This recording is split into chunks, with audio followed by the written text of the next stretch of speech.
Henry Ford, born in 1863 in Michigan, is remembered as one of the most influential figures of the 20th century. His name is synonymous with innovation, industry, and the transformation of society through mass production. From his humble beginnings on a farm to becoming the founder of the Ford Motor Company, Ford's journey is one of vision, perseverance, and profound impact. His story is not just that of a businessman, but also that of a man who helped shape the very foundation of modern industry. As we begin to drift through the history of Henry Ford's life, we will explore the many milestones, challenges, and triumphs that marked his path. His early fascination with machinery, his revolutionary approach to production, and his unwavering commitment to making automobiles affordable for all have left a lasting legacy that continues to influence the world today. This documentary will take us on a slow and peaceful journey through his life, from his youth on the farm to his rise as the father of the modern assembly line. If you're enjoying the peaceful rhythm of this journey, consider liking the video, subscribing to the channel, and sharing where you're listening from. Let the story of Henry Ford guide you through the quiet hours as we reflect on his life and the world he helped build. Henry Ford was born on July 30th, 1863, in the small rural town of Dearborn, Michigan, a few miles from the city of Detroit. He was the first child of William and Mary Ford, both of whom were of English descent. Henry's family background and early life would shape the values and philosophies that would guide him throughout his career. Dearborn in the 1860s was a quiet agricultural community, where farming was the primary way of life. The Ford family, like many others at the time, worked the land, growing crops and tending to livestock. Henry's father, William Ford, was a farmer, but also a man with an entrepreneurial spirit. Although not wealthy, William had a deep respect for hard work and the importance of family. Mary Ford, Henry's mother, was known for her practical nature and strong work ethic, traits that she passed on to her children. Their home, while not luxurious, was one of warmth, love, and a strong sense of duty to one another and to their community. As a child, Henry Ford was curious and restless. From an early age, he showed a keen interest in machinery. While many children of his time would be content with farm chores or simple toys, Henry took a different path. He was drawn to the workings of tools, engines, and mechanical devices. Even at a young age, he could often be found taking things apart to see how they worked. He had a fascination with steam engines, and by the time he was 12, he was already building his first mechanical inventions, much to the wonder of his family and neighbours. Ford's early years were shaped by the simplicity and hard work of rural life. He was taught the value of persistence, responsibility, and independence on the farm. But unlike many children who might have followed in the footsteps of their parents, working the land for the rest of their lives, Henry had other aspirations. He felt that the life of a farmer, while fulfilling, was not the life he was meant for. He had a desire to build something greater, something that could change the way people lived. Though the Ford family was not wealthy, they were well respected in their community. They had a large family, and the children were expected to help with the work on the farm. Henry, however, was never particularly fond of farm work. He found it tedious, and often wished to focus on his mechanical projects instead. His interest in mechanics, while encouraged by his father, often set him apart from the other children in the neighbourhood. Ford's father, recognizing his son's potential, often provided him with small mechanical tools and devices to foster his interest. One of the earliest instances of his mechanical curiosity came when he was a teenager. Henry began to work on watches, taking them apart and reassembling them. By 15, he had already repaired a number of watches in his community. This ability to understand complex mechanical devices would later serve as the foundation for Ford's innovative work in the automotive industry. Ford's education was not that of a typical child from a rural family. While he attended the local school, his true learning came from hands-on experience. At the time, education in rural Michigan was often basic, with little in the way of formal training in technical subjects. However, Henry's curiosity led him to seek out knowledge beyond the classroom. In his late teens, Ford began to work as an apprentice in a nearby machine shop. It was here that he began to refine his skills as a machinist and engineer, a skill set that would form the backbone of his future endeavours. In his late teens, Henry Ford made the decision to leave the farm and pursue his interest in mechanics full-time. He found work in various machine shops around Detroit, where he honed his skills and learned more about the burgeoning field of industrial engineering. Detroit, at the time, was beginning to emerge as a centre for industrial innovation, and Ford quickly became immersed in this new world of machines and factories. By the time he was in his early 20s, Ford had gained a reputation as a skilled mechanic. In 1891, at the age of 28, he was hired by the Edison Illuminating Company in Detroit, which would prove to be a pivotal moment in his life. It was at Edison that Ford would meet some of the most important figures in his career, including Thomas Edison himself. Edison, a man known for his innovative spirit and work ethic, would become a mentor to Ford, and the two men shared a similar approach to life and business. Ford's time at Edison Illuminating Company was important not only for the connections he made, but also for the technical expertise he gained. It was during this period that Ford became deeply interested in the possibilities of the internal combustion engine. He saw the potential of creating a vehicle that could be mass-produced and accessible to the average person, a radical idea at the time. Though Ford's work with Edison and his growing mechanical expertise set him on a clear path toward the automobile industry, his early years were defined by a more basic set of experiences: family, farming, and the pursuit of knowledge through hands-on experimentation. These early influences helped shape Ford's understanding of work, innovation, and the role of machines in society. By the time he left the farm, Ford had already made significant strides in his understanding of engineering and mechanics. His early fascination with machinery and his exposure to the rapidly changing industrial world of Detroit had set the stage for his future accomplishments. But these early years were not just about learning skills. They were about understanding the value of hard work, the importance of vision, and the willingness to take risks. Henry Ford's early life was shaped not only by the land but by the values instilled in him by his family. His parents, William and Mary Ford, were hard-working people, grounded in practical principles and a deep respect for self-reliance. Their influence on Henry was profound, and it helped form the foundation of his character and future vision. William Ford, Henry's father, was an immigrant from Ireland who settled in Michigan. William had purchased a 160-acre farm in Dearborn, which he worked diligently. He was a man of firm beliefs and strong principles, always teaching his children the value of hard work and independence. Mary Ford, Henry's mother, was equally influential. She had an intuitive understanding of mechanics, and it was from her that Henry inherited his curiosity about the world of tools and machines. While she didn't have formal training in engineering or mechanics, Mary Ford was known for her ability to fix household items and offer practical solutions to everyday problems. Her resourcefulness became one of Henry's key inspirations. Ford's connection to the land was integral to his upbringing. The farm provided not just a source of income but a space where his curiosity could be nurtured. Working on the farm with his father, Henry learned about the physicality of machinery. Watching his father use farm tools that were often made by hand, this environment taught him the importance of craftsmanship and precision, values he would carry with him throughout his life. Although he grew up surrounded by the hard work of farm life, Henry's mind was always occupied with the workings of machines, much more than the work of the soil. It was the whir of engines and the hum of mechanical devices that called to him. The Ford family was not wealthy, and the demands of farm life were constant. Yet Henry's parents made sure that the children were not simply workers on the farm, but were also encouraged to pursue their interests. As a result, Ford developed a sense of responsibility, but also an inquisitive spirit.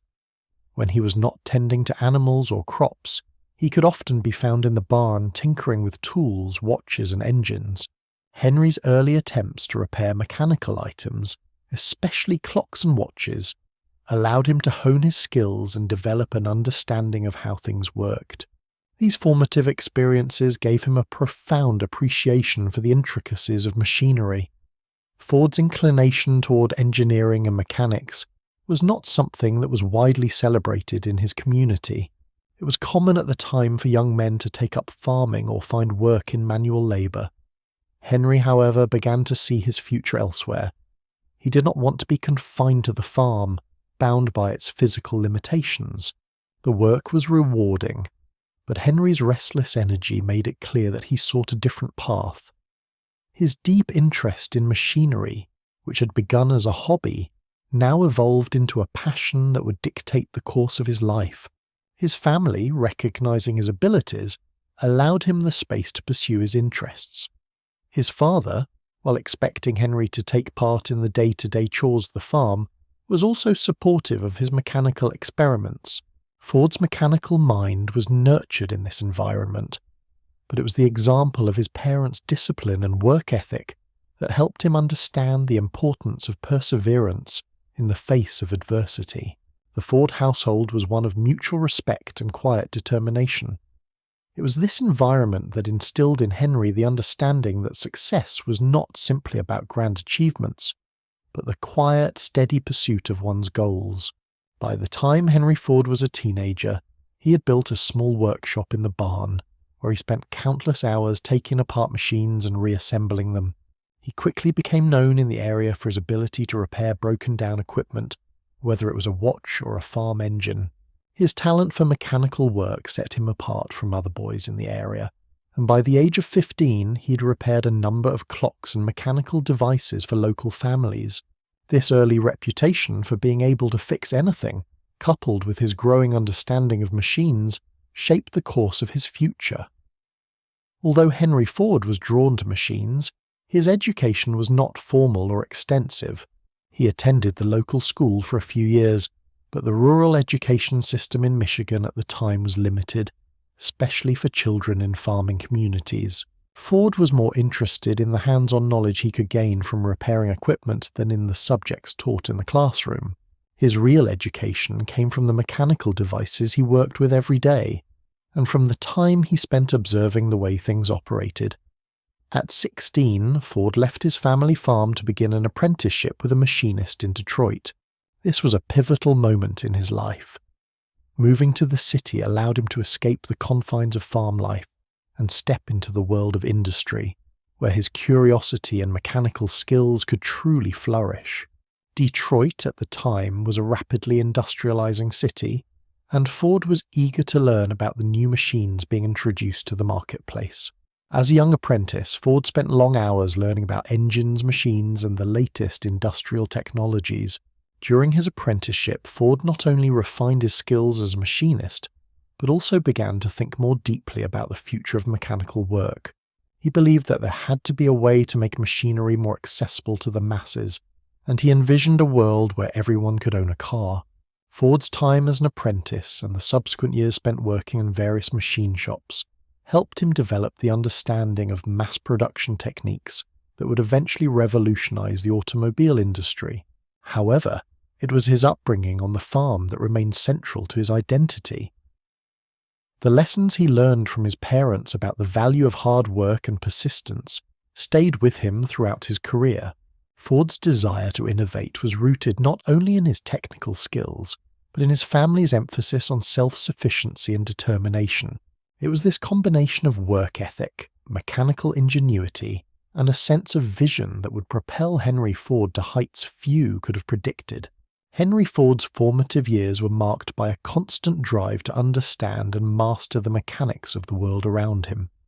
As a young man, his growing fascination with machinery led him to seek opportunities beyond the farm. Although his early education was limited, Ford's natural curiosity propelled him toward the mechanical world. This drive to learn more about how things worked eventually led him to Detroit, a city where industry and innovation were on the rise. At the age of 16, Henry left the family farm to find work as an apprentice. He found his first position at a machine shop in Detroit, where he was exposed to a world of machines, engines, and mechanical innovation. The shop was located in the heart of Detroit, which at the time was quickly becoming an industrial hub in the United States.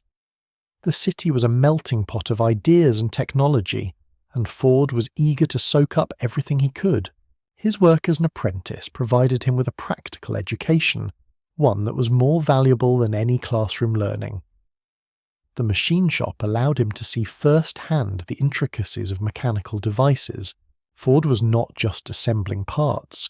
He was learning how to design, improve, and troubleshoot machinery. His early work experiences taught him the importance of precision, patience, and persistence. Every machine he worked on became an opportunity to learn something new. Every mistake was a lesson in improvement. Ford's keen mechanical skills quickly set him apart from other apprentices. He was known for his ability to think outside the box and come up with innovative solutions to problems. His hands-on approach to learning allowed him to grasp the complexities of engines and machinery faster than most of his peers. While other young men in Detroit might have been satisfied with simple mechanical tasks, Ford was already thinking about how he could use his knowledge to build something bigger. He had no interest in merely fixing broken machines. He wanted to create something entirely new, something that could change the way people lived. By the time Ford was in his early 20s, he had already gained a reputation as a skilled mechanic. His expertise in repairing engines and machinery caught the attention of other professionals in Detroit's industrial scene. Ford's reputation was further bolstered by his work with various companies in the area. Each job gave him a deeper understanding of the industry and reinforced his belief that mass production could be the key to making products affordable and accessible to the masses. His time spent learning and working with machines provided him with the foundation he needed to think about innovation on a larger scale. It was during these early years in Detroit that Ford's thoughts began to turn toward automobiles. The automobile industry was still in its infancy, and most vehicles were expensive and impractical for the average person. Ford saw an opportunity to change this by making automobiles affordable and available to a wider range of people. He believed that, if he could find a way to mass-produce cars, he could make them affordable for the average American worker, just as the steam engine had revolutionized industry. This was the vision that would eventually lead to the creation of the Ford Motor Company and the development of the Model T.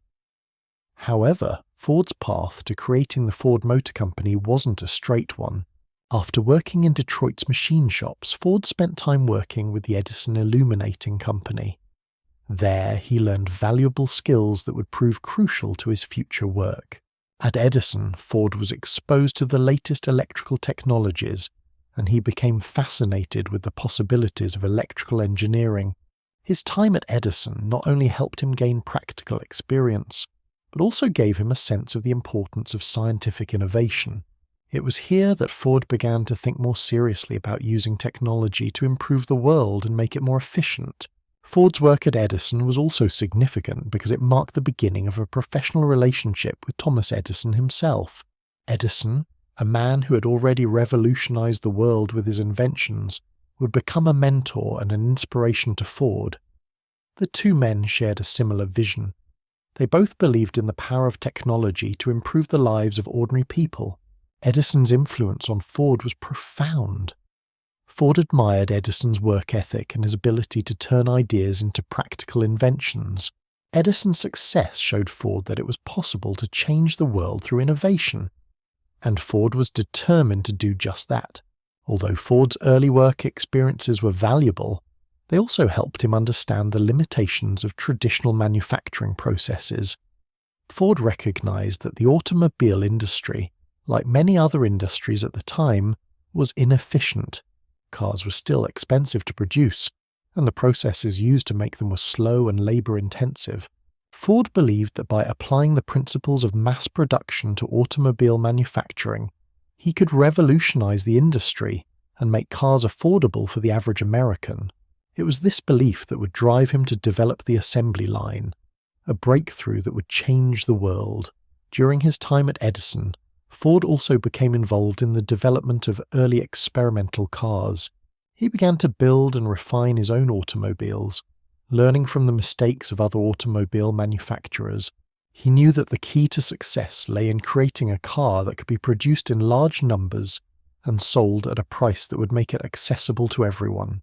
Ford's early experiments with automobile design were crucial in shaping the future of the Ford Motor Company. Ford's early work experiences laid the groundwork for the many innovations that would follow. His time spent working in machine shops, at Edison, and with other engineers gave him the practical knowledge and the vision needed to launch the Ford Motor Company.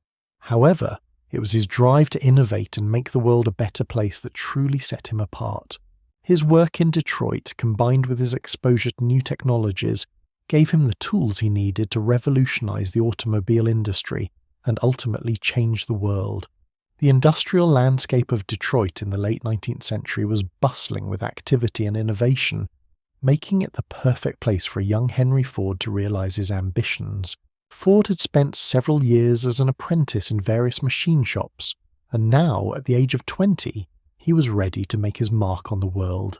In 1891, Ford moved to Detroit, the heart of America's Industrial Revolution, eager to learn more and to apply his skills in a city that was becoming the epicenter of mechanical innovation.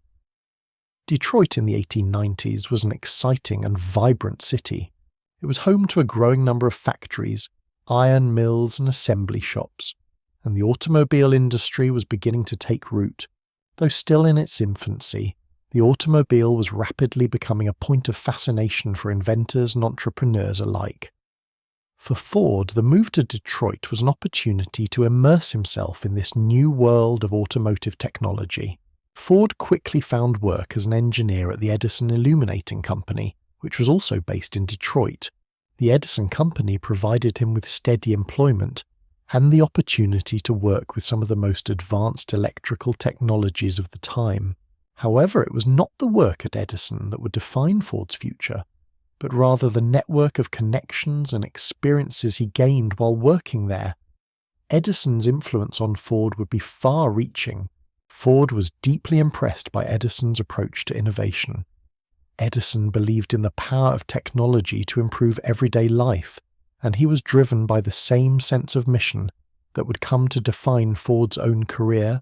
Working at Edison also gave Ford the opportunity to meet important figures in the industrial world, and it was through these connections that he was introduced to the world of the automobile.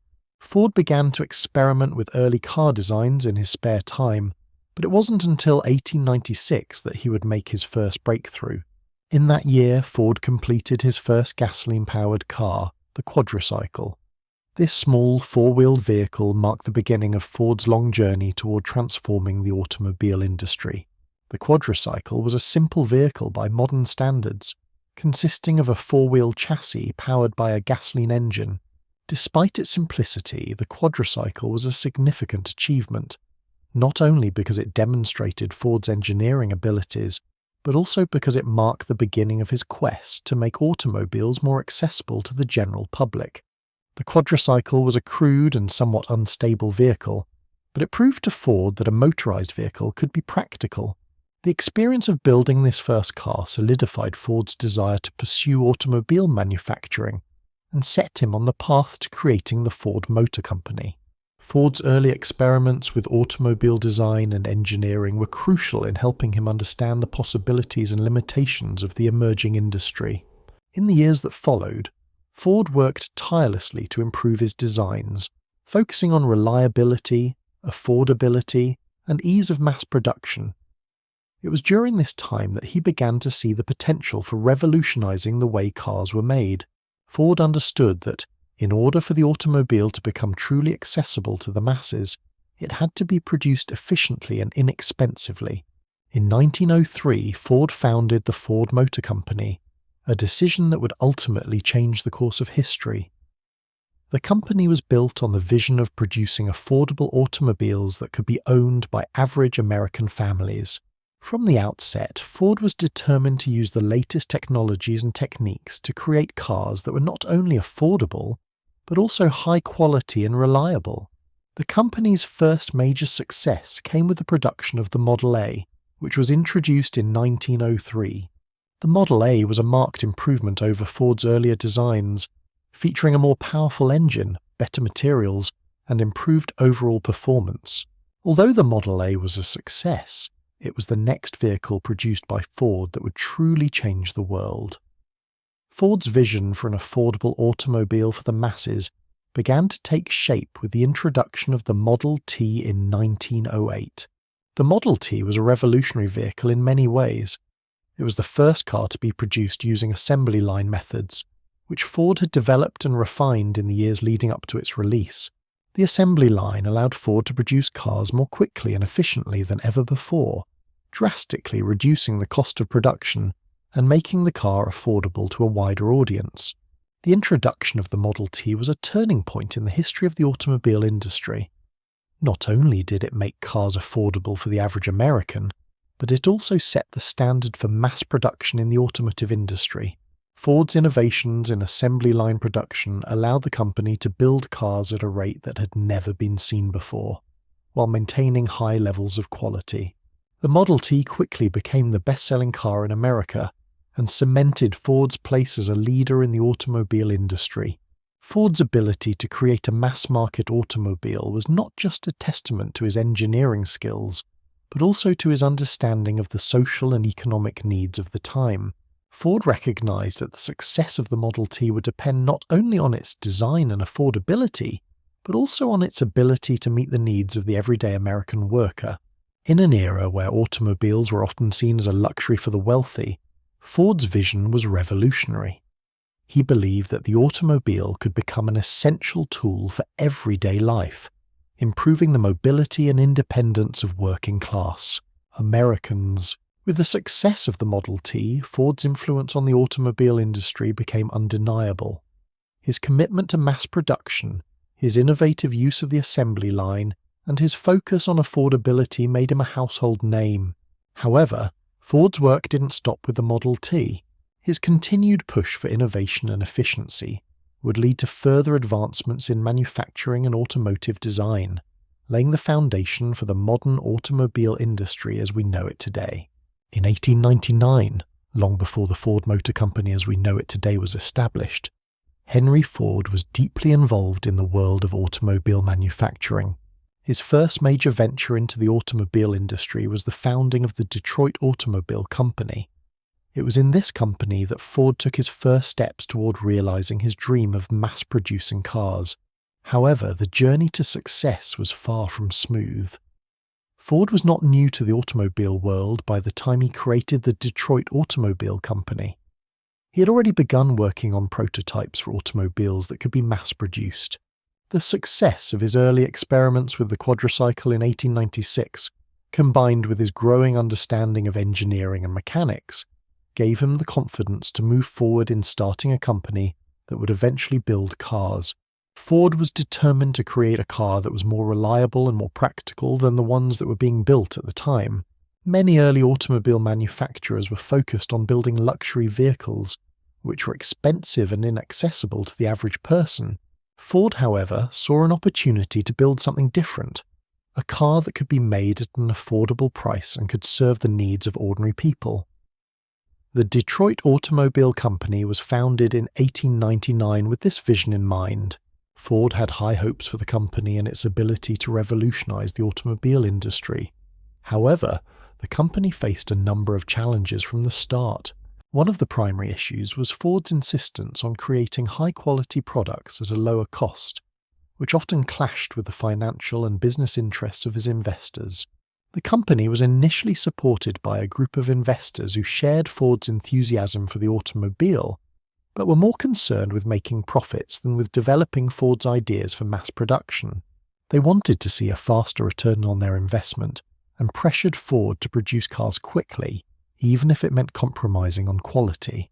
Ford, on the other hand, was focused on perfecting the design and production process, which led to tension between him and his investors. This conflict ultimately resulted in the company's downfall.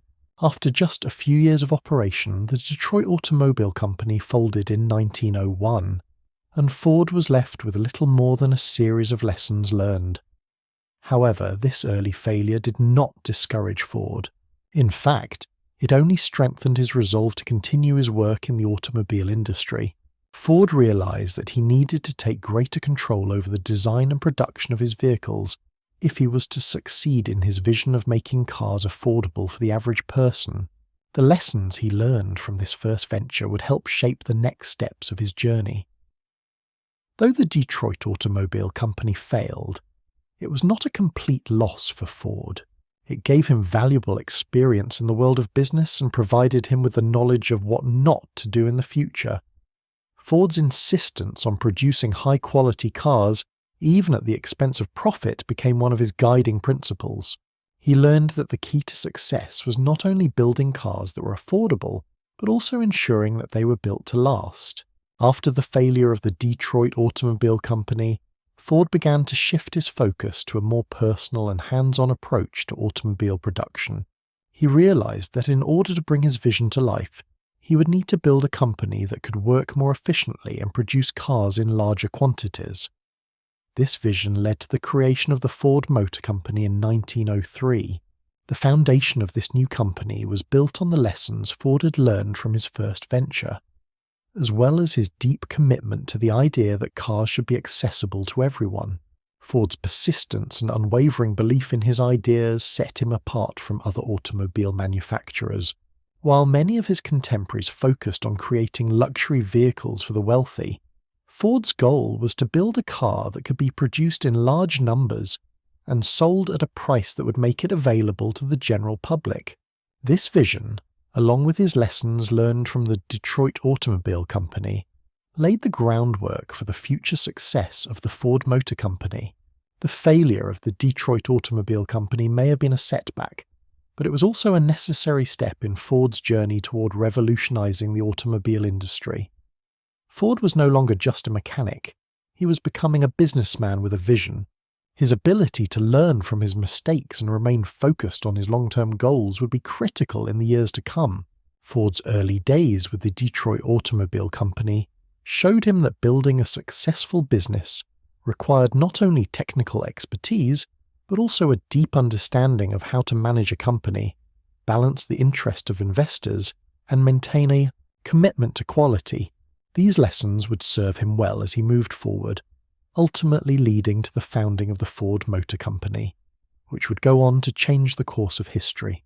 The failure of the Detroit Automobile Company in 1901 could have been a devastating blow to Henry Ford's dreams of revolutionizing the automobile industry.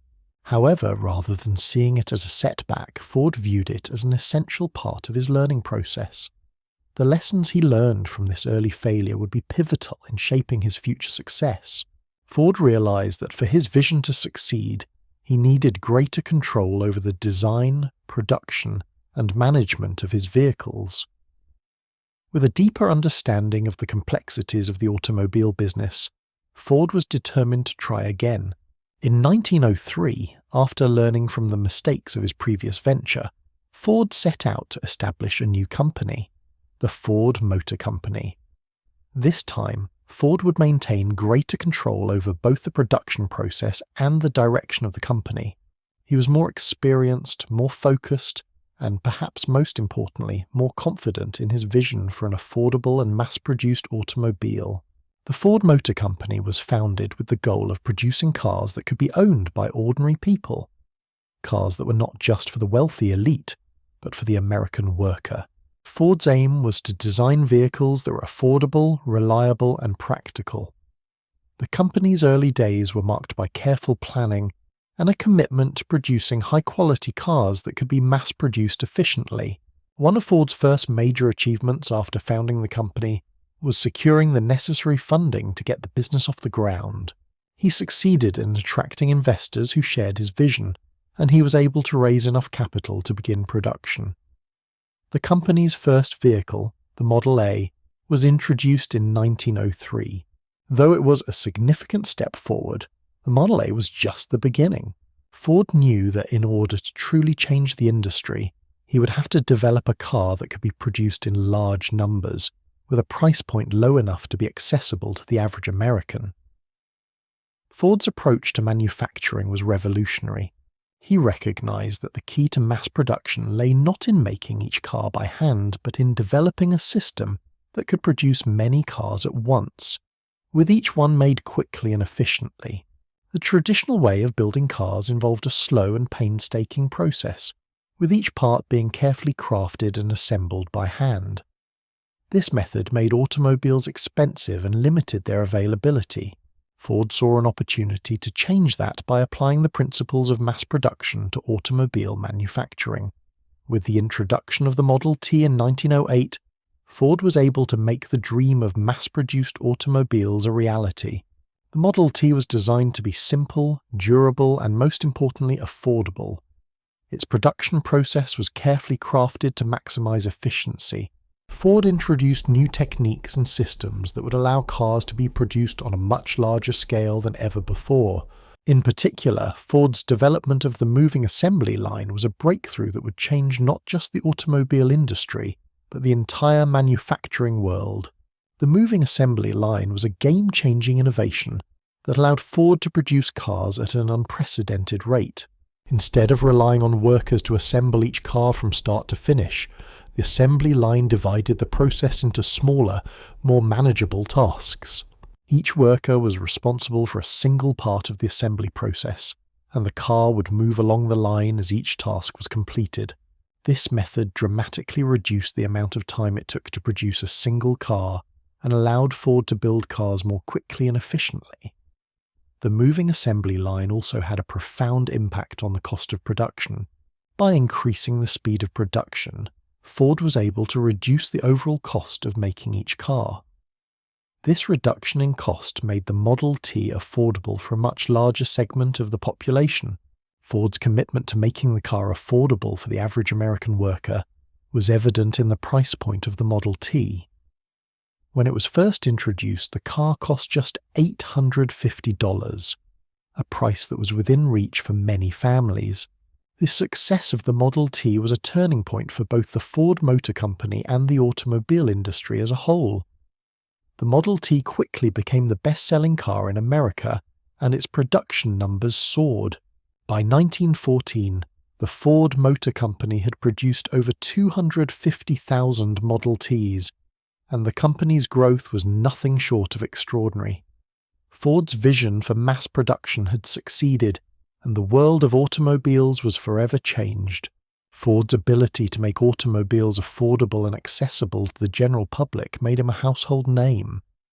His approach to manufacturing and his focus on efficiency set him apart from his competitors.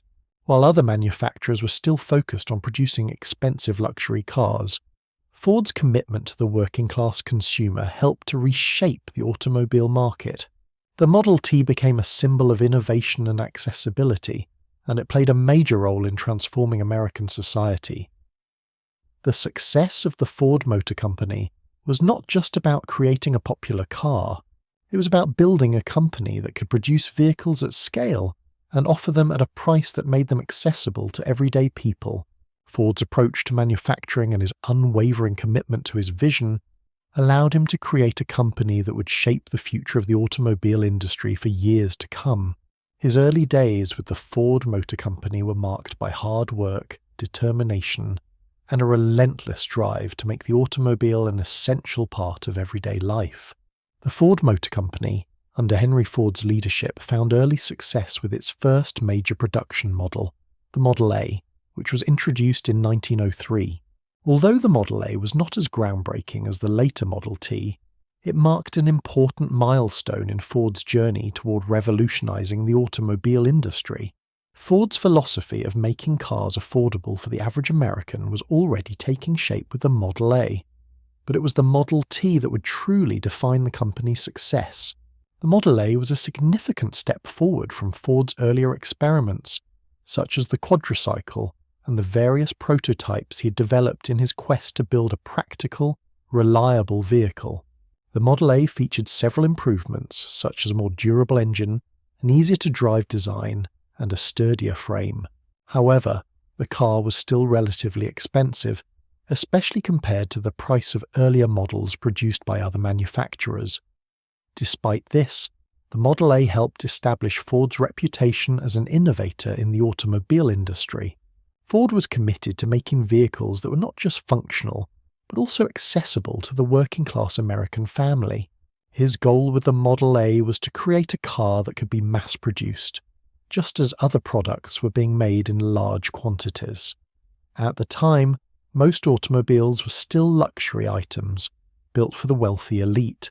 Ford's vision was different.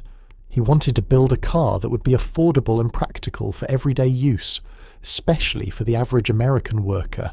Though the Model A was not an immediate commercial success in the same way the Model T would later be, it did help Ford gain valuable experience in automobile design and manufacturing.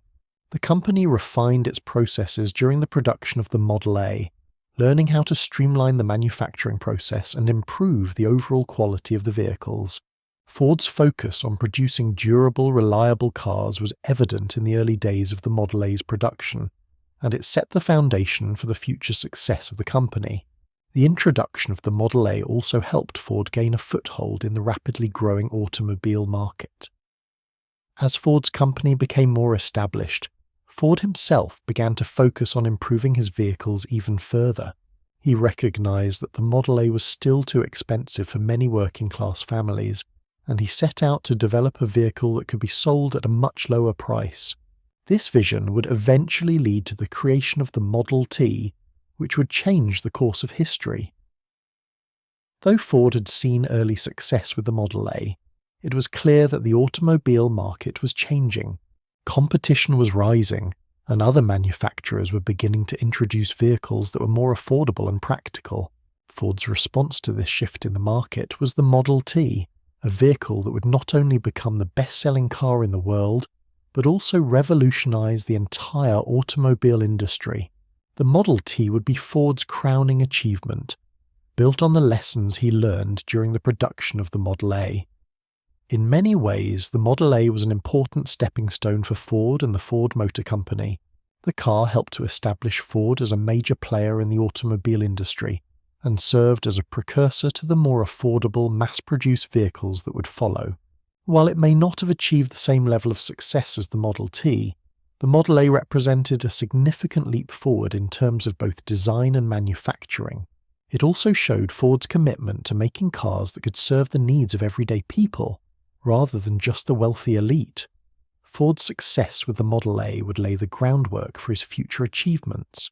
The lessons he learned from its production, particularly in terms of quality control, cost reduction, and mass production, would serve as the foundation for the development of the Model T. By the time the Model T was introduced in 1908, Ford had refined his manufacturing process to a point where he could produce cars in large numbers, making them affordable for the average American. The Model A helped Ford understand that the key to success was not just in designing a great car, but in creating an efficient system that could produce cars quickly and affordably. The Model A's early success also marked the beginning of Ford's rise as a leader in the automobile industry. Although the Model A did not achieve the same level of success as its successor, it provided Ford with the experience, knowledge, and resources to continue his work in revolutionizing the automobile market. Ford's focus on making cars affordable for the masses was now more firmly established, and the success of the Model A set the stage for the company's future achievements. The introduction of the Ford Model T in 1908 was a groundbreaking moment in automotive history, but it was not just the car itself that changed the world, it was the way in which it was produced. Henry Ford's most significant contribution to the industrial world came not in the form of a new model, but in the innovation of the mass production process. The true revolution of the Model T lay in Ford's implementation of the moving assembly line, which transformed both the automobile industry and the entire manufacturing process. Ford's vision of creating an affordable, reliable car for the average person was always rooted in the idea of mass production. He believed that if he could streamline the manufacturing process, he could reduce costs and increase the efficiency of production. This, in turn, would allow him to lower the price of the Model T, making it accessible to even more people. The idea of mass production was not new, but it was Ford who would take it to new heights, developing an efficient system that would become the standard for industries across the world. Before Ford's innovation, car production was slow and labor-intensive. Each car was built by skilled workers who assembled each part by hand. The process could take days or even weeks, making automobiles expensive and limiting production. Ford, however, saw an opportunity to change this. His idea was simple. If workers could focus on a single task and pass the car along a moving conveyor belt, it would significantly speed up the production process. Instead of having workers move from car to car, the cars would come to them. In 1913, Ford introduced the moving assembly line at his Highland Park plant in Michigan. The assembly line revolutionized the way cars were built, making production faster and more efficient than ever before. Workers no longer had to spend time moving between different stations, and the car itself moved through the factory at a consistent pace. Each worker was responsible for a specific task, attaching a part or assembling a component, and the work was divided into smaller, simpler steps. This allowed Ford to build cars much faster than before, reducing the time it took to build a Model T from over 12 hours to just 93 minutes. The impact of the moving assembly line on the production of the Model T was immediate and profound. By reducing the time it took to build each car, Ford was able to increase the number of vehicles produced in a given period. In 1913, Ford produced over 250,000 cars, and by 1914, that number had risen to more than 300,000. This dramatic increase in production allowed Ford to meet the growing demand for the Model T, and further cemented his position as a leader in the automotive industry. The assembly line not only made the Model T more affordable by lowering production costs, but it also allowed Ford to offer his workers higher wages. In 1914, Ford introduced the famous $5 workday, which was more than double the standard wage for factory workers at the time. This decision was not just a way to improve the lives of his employees, it was also a business strategy. By paying his workers more, Ford ensured that they could afford the very cars they were producing. This created a strong sense of loyalty among his workers and helped build a stable workforce, reducing turnover and increasing efficiency. The assembly line also had a ripple effect on other industries. Ford's success in mass-producing cars led other manufacturers to adopt similar production methods. The idea of dividing work into smaller tasks and using assembly lines to increase efficiency spread across industries, from household goods to consumer electronics. Ford's innovation transformed manufacturing in the United States and around the world, leading to the rise of modern mass production. While the moving assembly line was a technological and organizational breakthrough, it also had social and cultural implications. The introduction of the assembly line marked a shift in the way work was organized. Workers were no longer craftsmen, taking pride in the construction of a product from start to finish. Instead, they became specialized laborers, performing repetitive tasks in a highly structured environment. This shift raised concerns about the dehumanization of work and the loss of craftsmanship. Yet, Ford's assembly line system allowed for the production of affordable goods that improved the lives of millions, making modern conveniences accessible to people who had never before been able to afford them. The impact of the assembly line on Ford's business was immense. By 1920, the Ford Motor Company was producing over 1 million cars annually, a feat that had been unimaginable just a decade earlier. The success of the Model T and the assembly line helped Ford build one of the largest and most successful companies in the world. It was not just Ford's cars that were revolutionary, but his approach to manufacturing that set him apart from his competitors. As Ford's production methods became more refined, the price of the Model T continued to drop. In 1916, the car was priced at just $360, making it affordable for millions of Americans. Ford's commitment to producing a high-quality car at a low price had paid off. The Model T was no longer just a car. It had become a symbol of progress and accessibility, transforming the way Americans lived and worked. Ford had succeeded in his vision of creating a car that could be owned by the average person, and the moving assembly line played a key role in making that vision a reality. The assembly line also had a profound impact on Ford's workforce. By breaking down the production process into smaller tasks, workers could be trained more quickly and efficiently. This allowed Ford to expand his workforce and produce cars in greater quantities. The company's success meant that Ford could offer higher wages and better working conditions than most other factories. making the Ford Motor Company one of the most desirable employers in the country.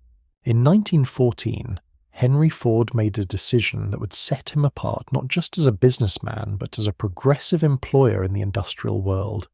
He introduced the famous $5 workday at the Ford Motor Company, at a time when the average wage for factory workers was around $2.34 for a 48-hour work week.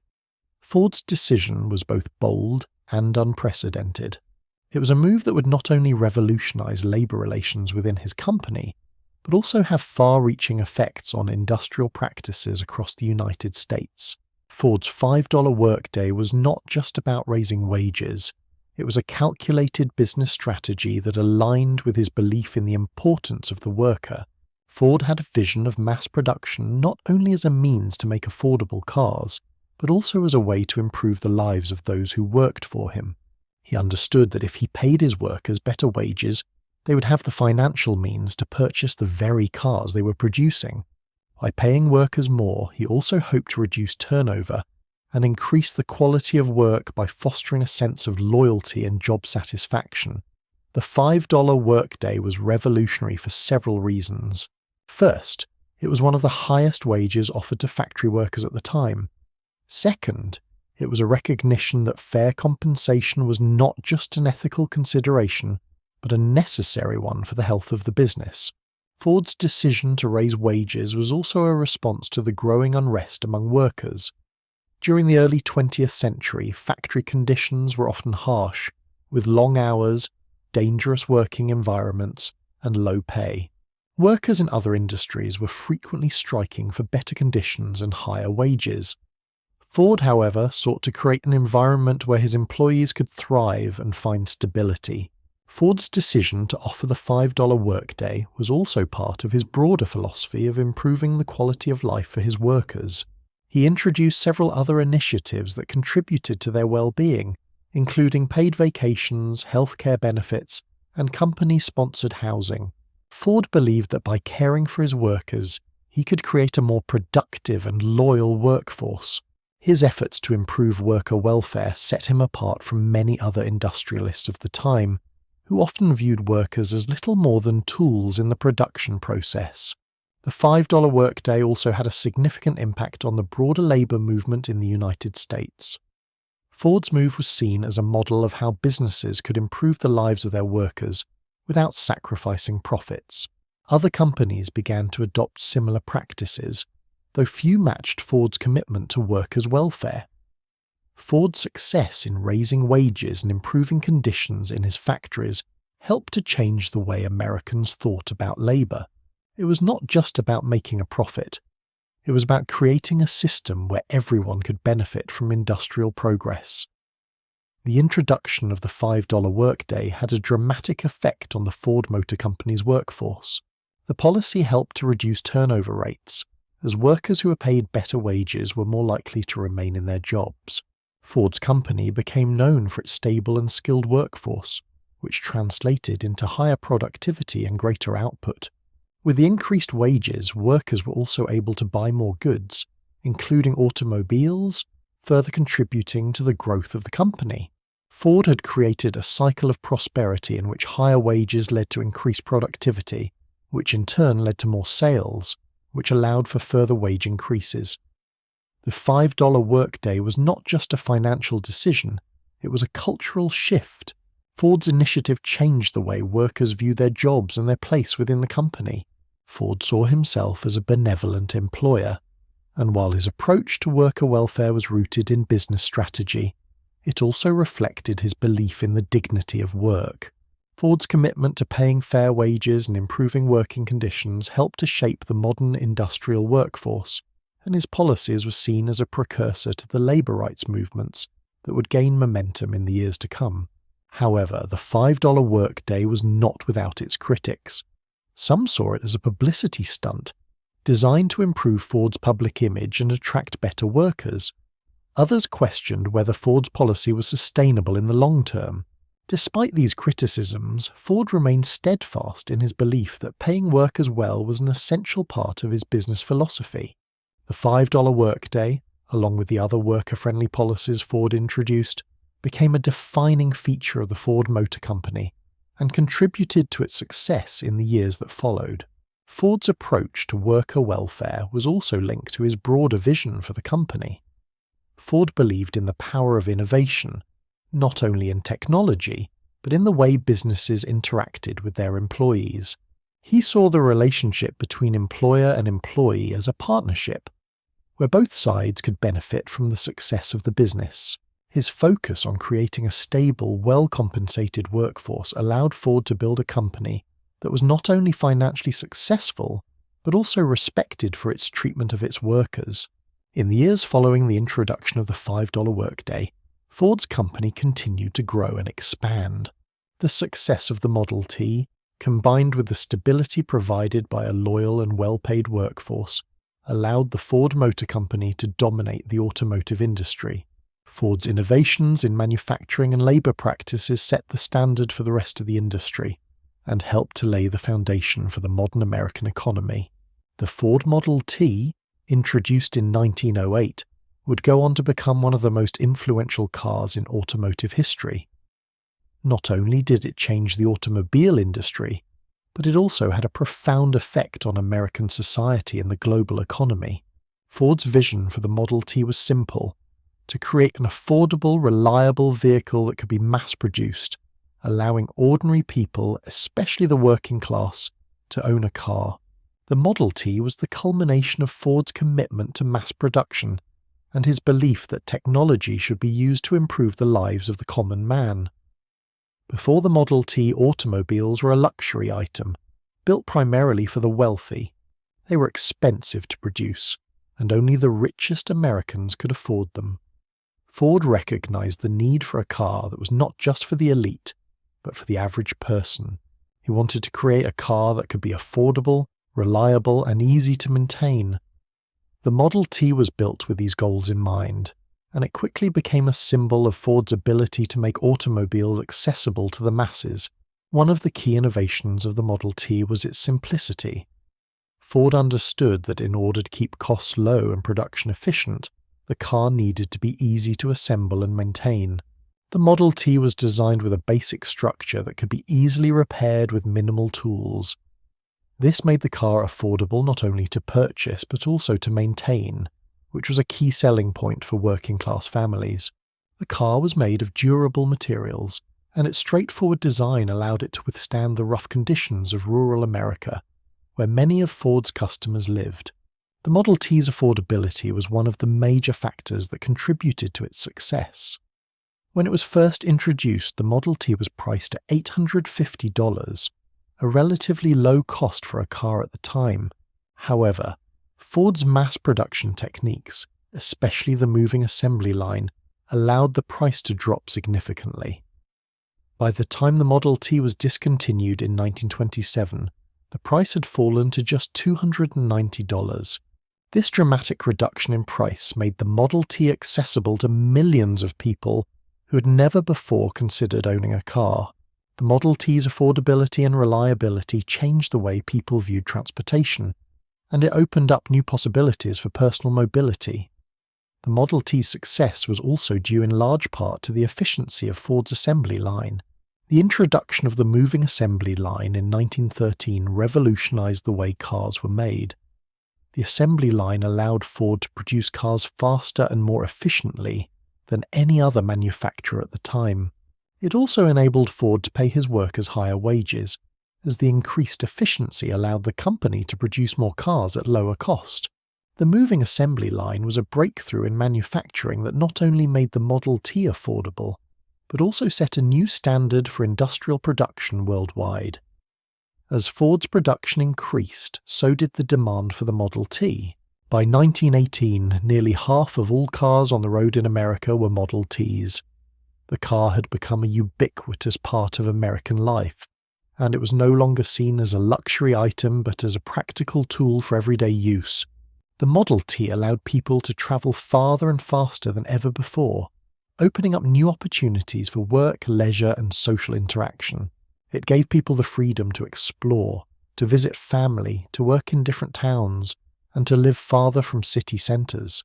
The Model T's impact was not limited to just the United States. Ford's mass production techniques and the success of the Model T had a global influence. Other automobile manufacturers around the world began to adopt Ford's methods of mass production, and the Model T was exported to countries across the globe. The car became a symbol of American ingenuity and industrial power, and Ford's success helped to solidify the United States' position as a global leader in manufacturing. The Model T also played a significant role in the development of American infrastructure. As more people purchased cars, the demand for better roads and highways grew. The widespread use of the Model T led to the creation of a nationwide system of paved roads, bridges, and highways. It also led to the development of a new industry, the automobile service industry. Mechanics, car dealerships, and gas stations sprang up to meet the needs of the growing number of car owners. The Model T played a central role in transforming the American landscape, and its legacy can still be seen today in the roads and infrastructure that support modern transportation. The impact of the Model T was not just economic, it was also cultural. The Model T gave people a new sense of freedom and independence. For the first time, many Americans could afford to own a car and travel on their own terms. This sense of personal freedom was a key part of the American dream, and the Model T became a symbol of that dream. It represented the possibility of upward mobility and the promise that hard work and innovation could lead to a better life.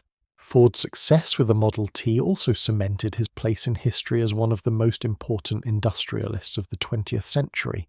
The car's impact on American society and the global economy was immeasurable, and Ford's vision for affordable transportation helped shape the future of the automobile industry. The Model T's success was a testament to Ford's ability to understand the needs of the working class and his commitment to making technology work for the people. Henry Ford's contributions to the automobile industry went far beyond just building cars. His approach to mass production forever changed not only the way cars were made, but also the entire landscape of manufacturing and labour.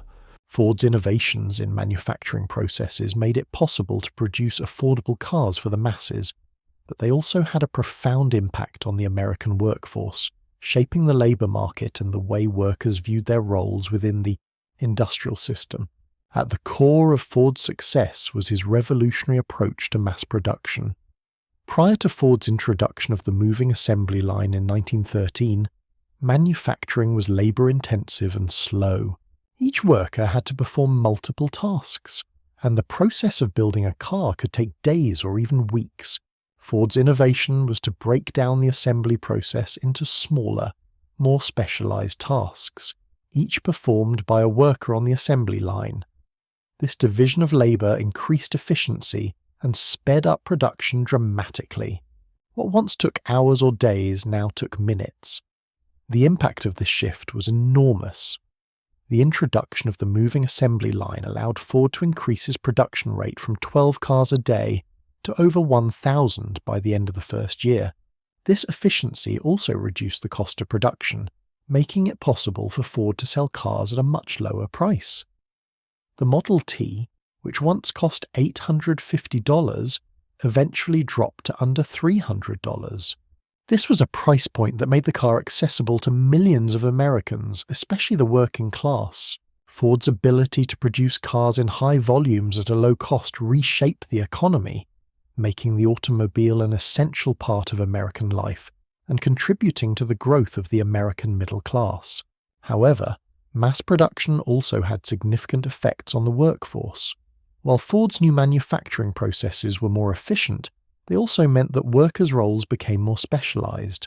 In the past, a skilled labourer might have been responsible for assembling an entire car from start to finish. With the assembly line, however, workers were each assigned to a specific task, such as attaching wheels or installing an engine.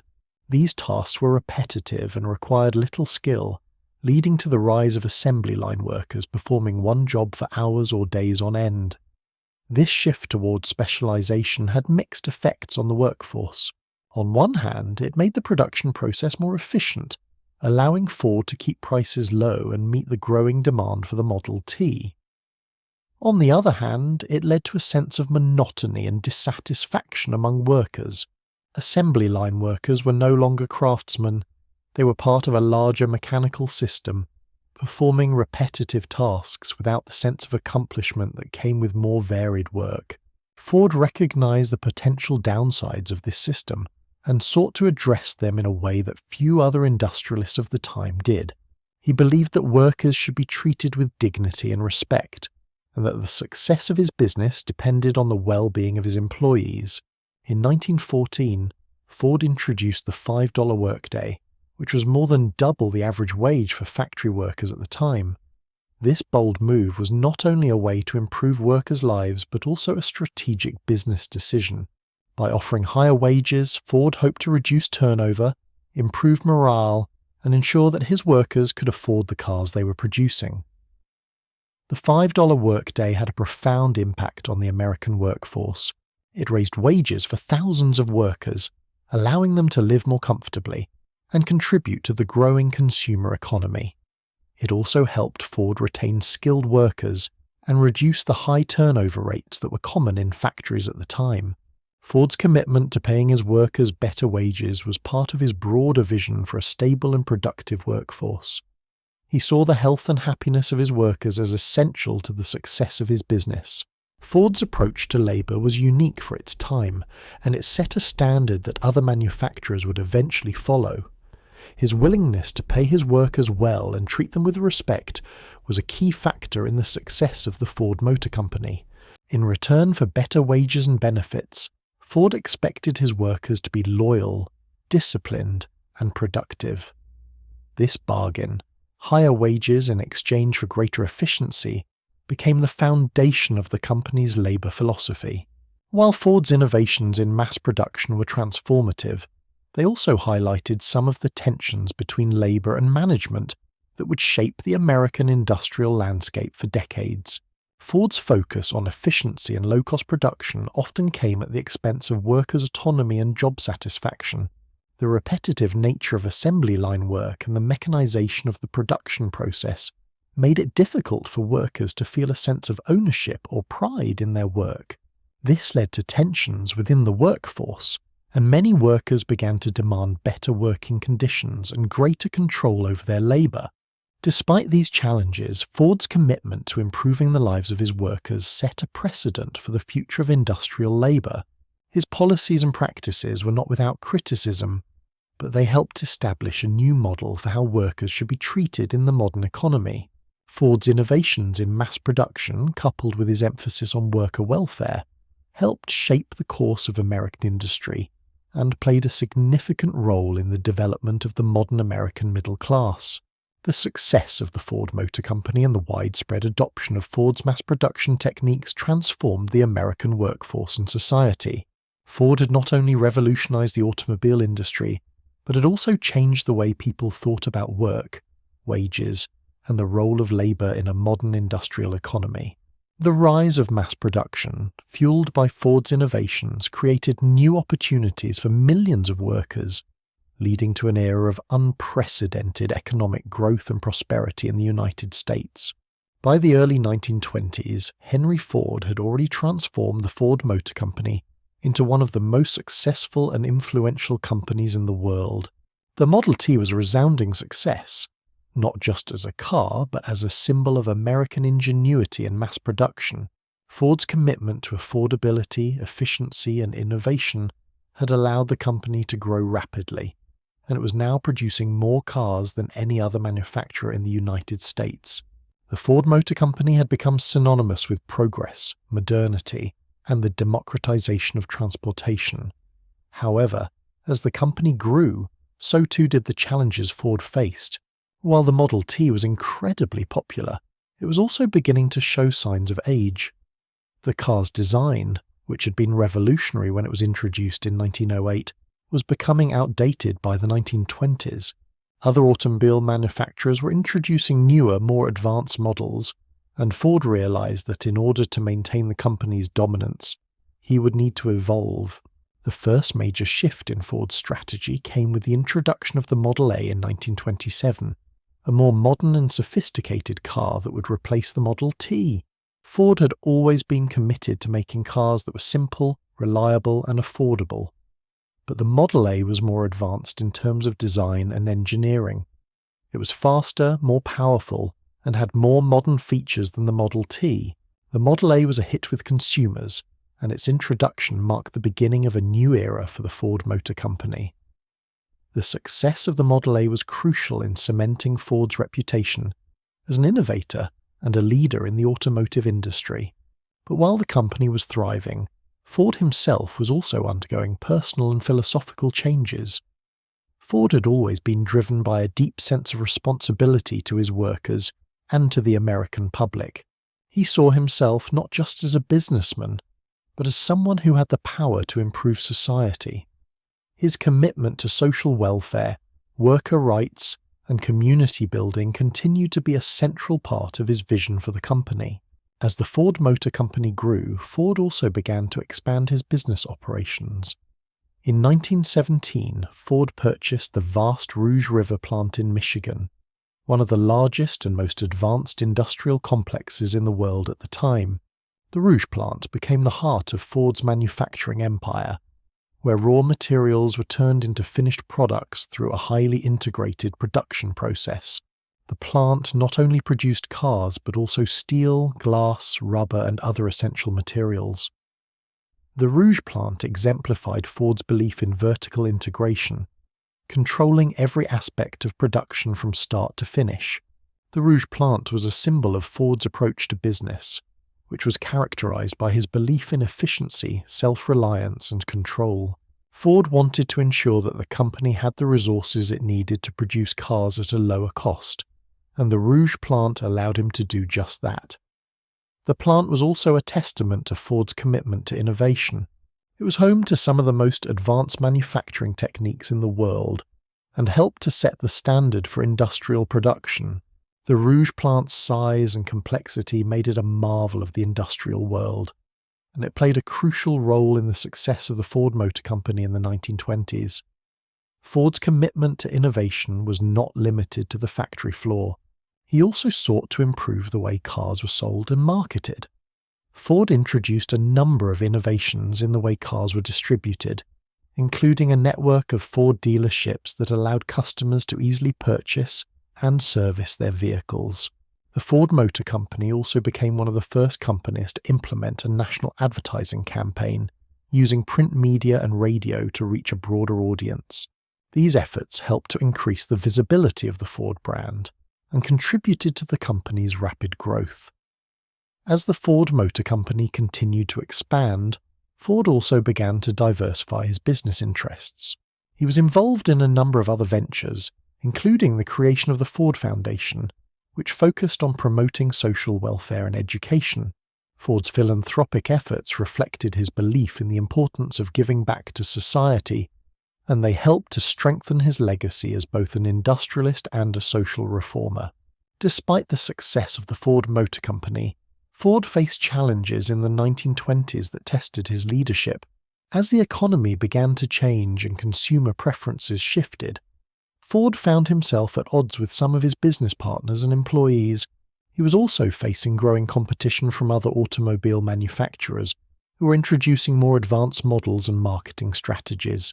In response, Ford continued to focus on innovation and efficiency, always striving to find new ways to improve the company and its products. The growth of the Ford Motor Company in the 1920s was a testament to Ford's vision and his ability to adapt to changing circumstances. The company's success was not just a result of the Model T or the assembly line, but also of Ford's commitment to expanding the company's reach, improving its products, and enhancing the lives of his workers and customers. Ford's work in the 1920s laid the foundation for the company's continued success throughout the 20th century and solidified his place as one of the most influential industrialists in history.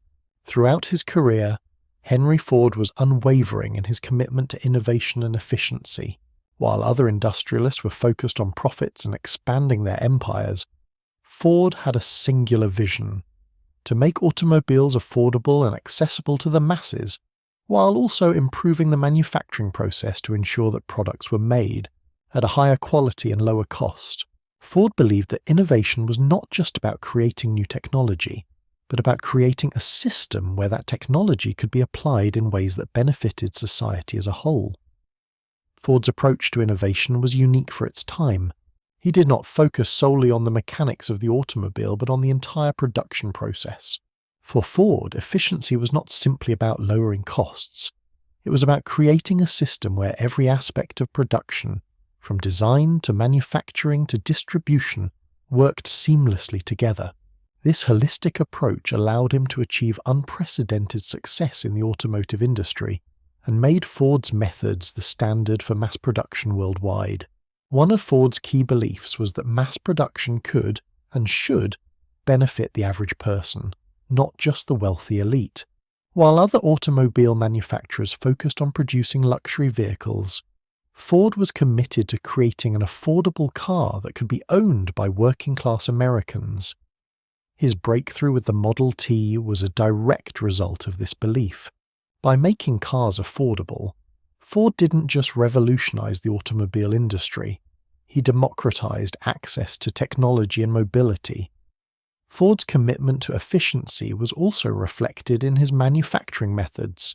The moving assembly line, introduced in 1913, was one of the most significant innovations in industrial history. Before the assembly line, each car was built by skilled workers who performed every step of the production process. This method was slow, expensive, and labor-intensive. Ford recognized that the key to producing affordable cars was to make the production process faster and more efficient. The assembly line allowed Ford to streamline the production process by breaking it down into smaller, specialized tasks. Each worker was responsible for a specific part of the process, and the car moved along the line as each task was completed. This allowed Ford to increase production speed dramatically. What once took more than 12 hours to complete was now finished in under 2 hours.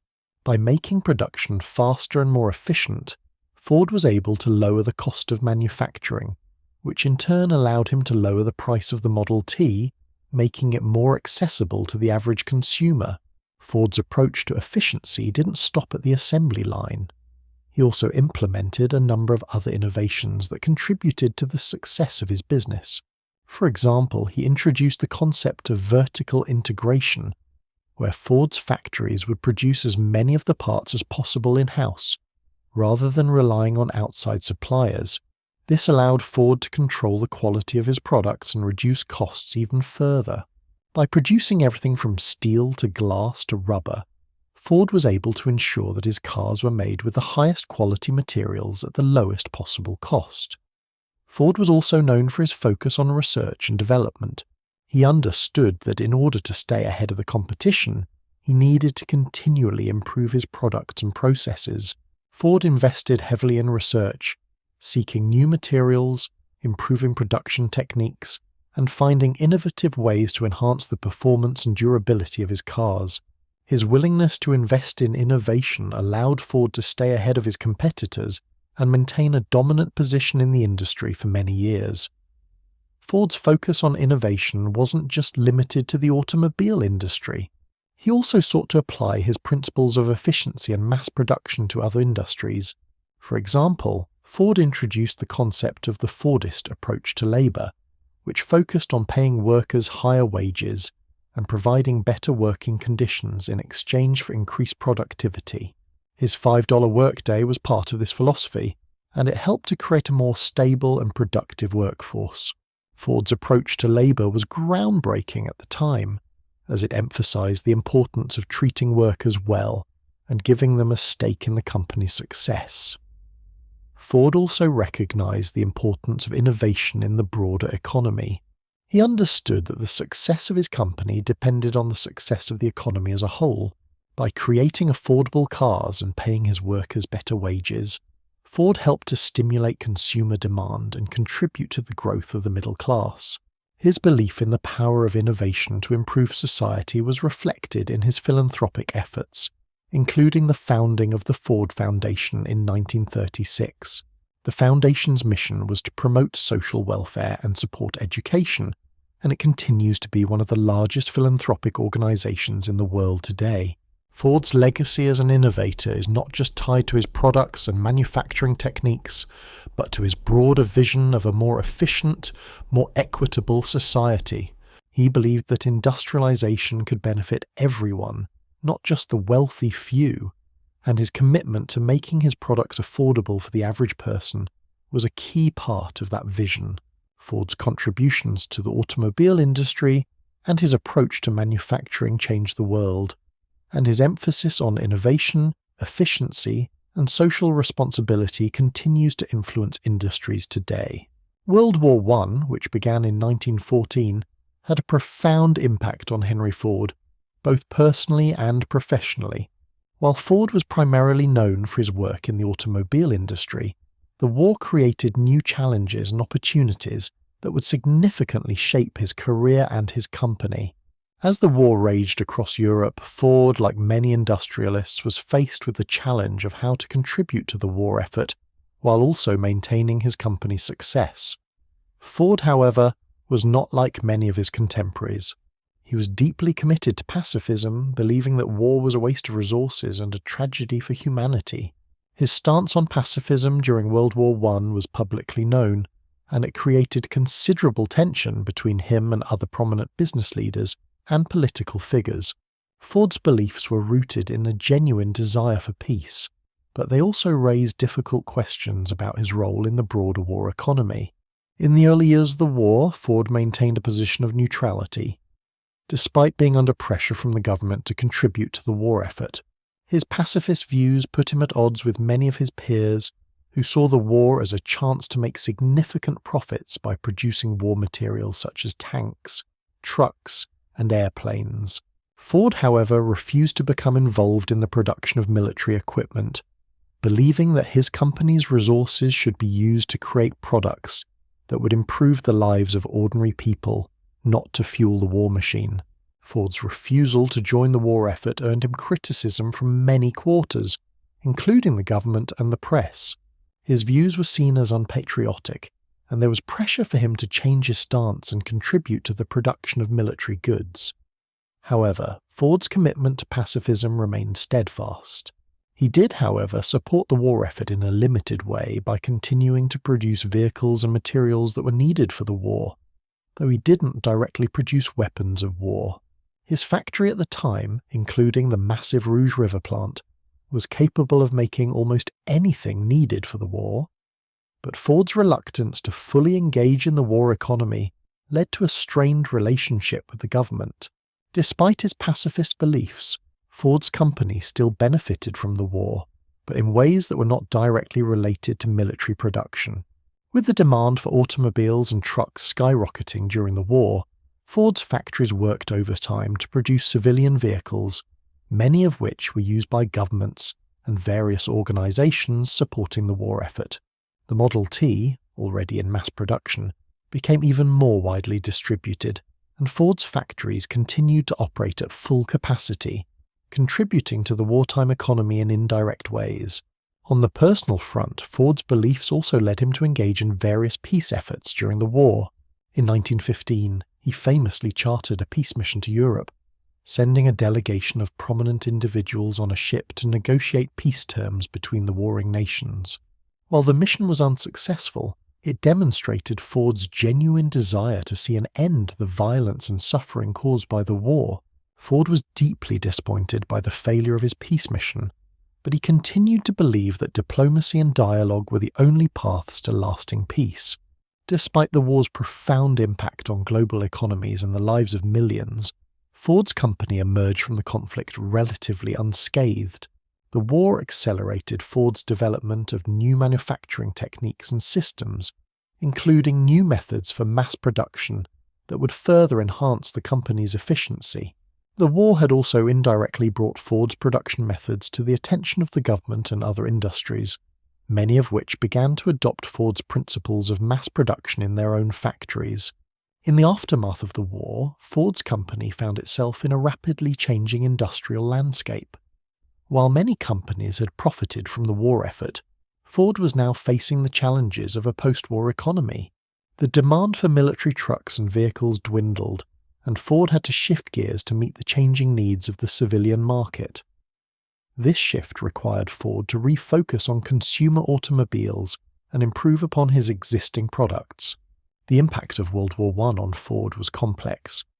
While his pacifist beliefs led him to resist full participation in the war economy, his company still played a significant role in the broader industrial effort. The war forced Ford to confront the tension between his personal beliefs and his responsibilities as a business leader.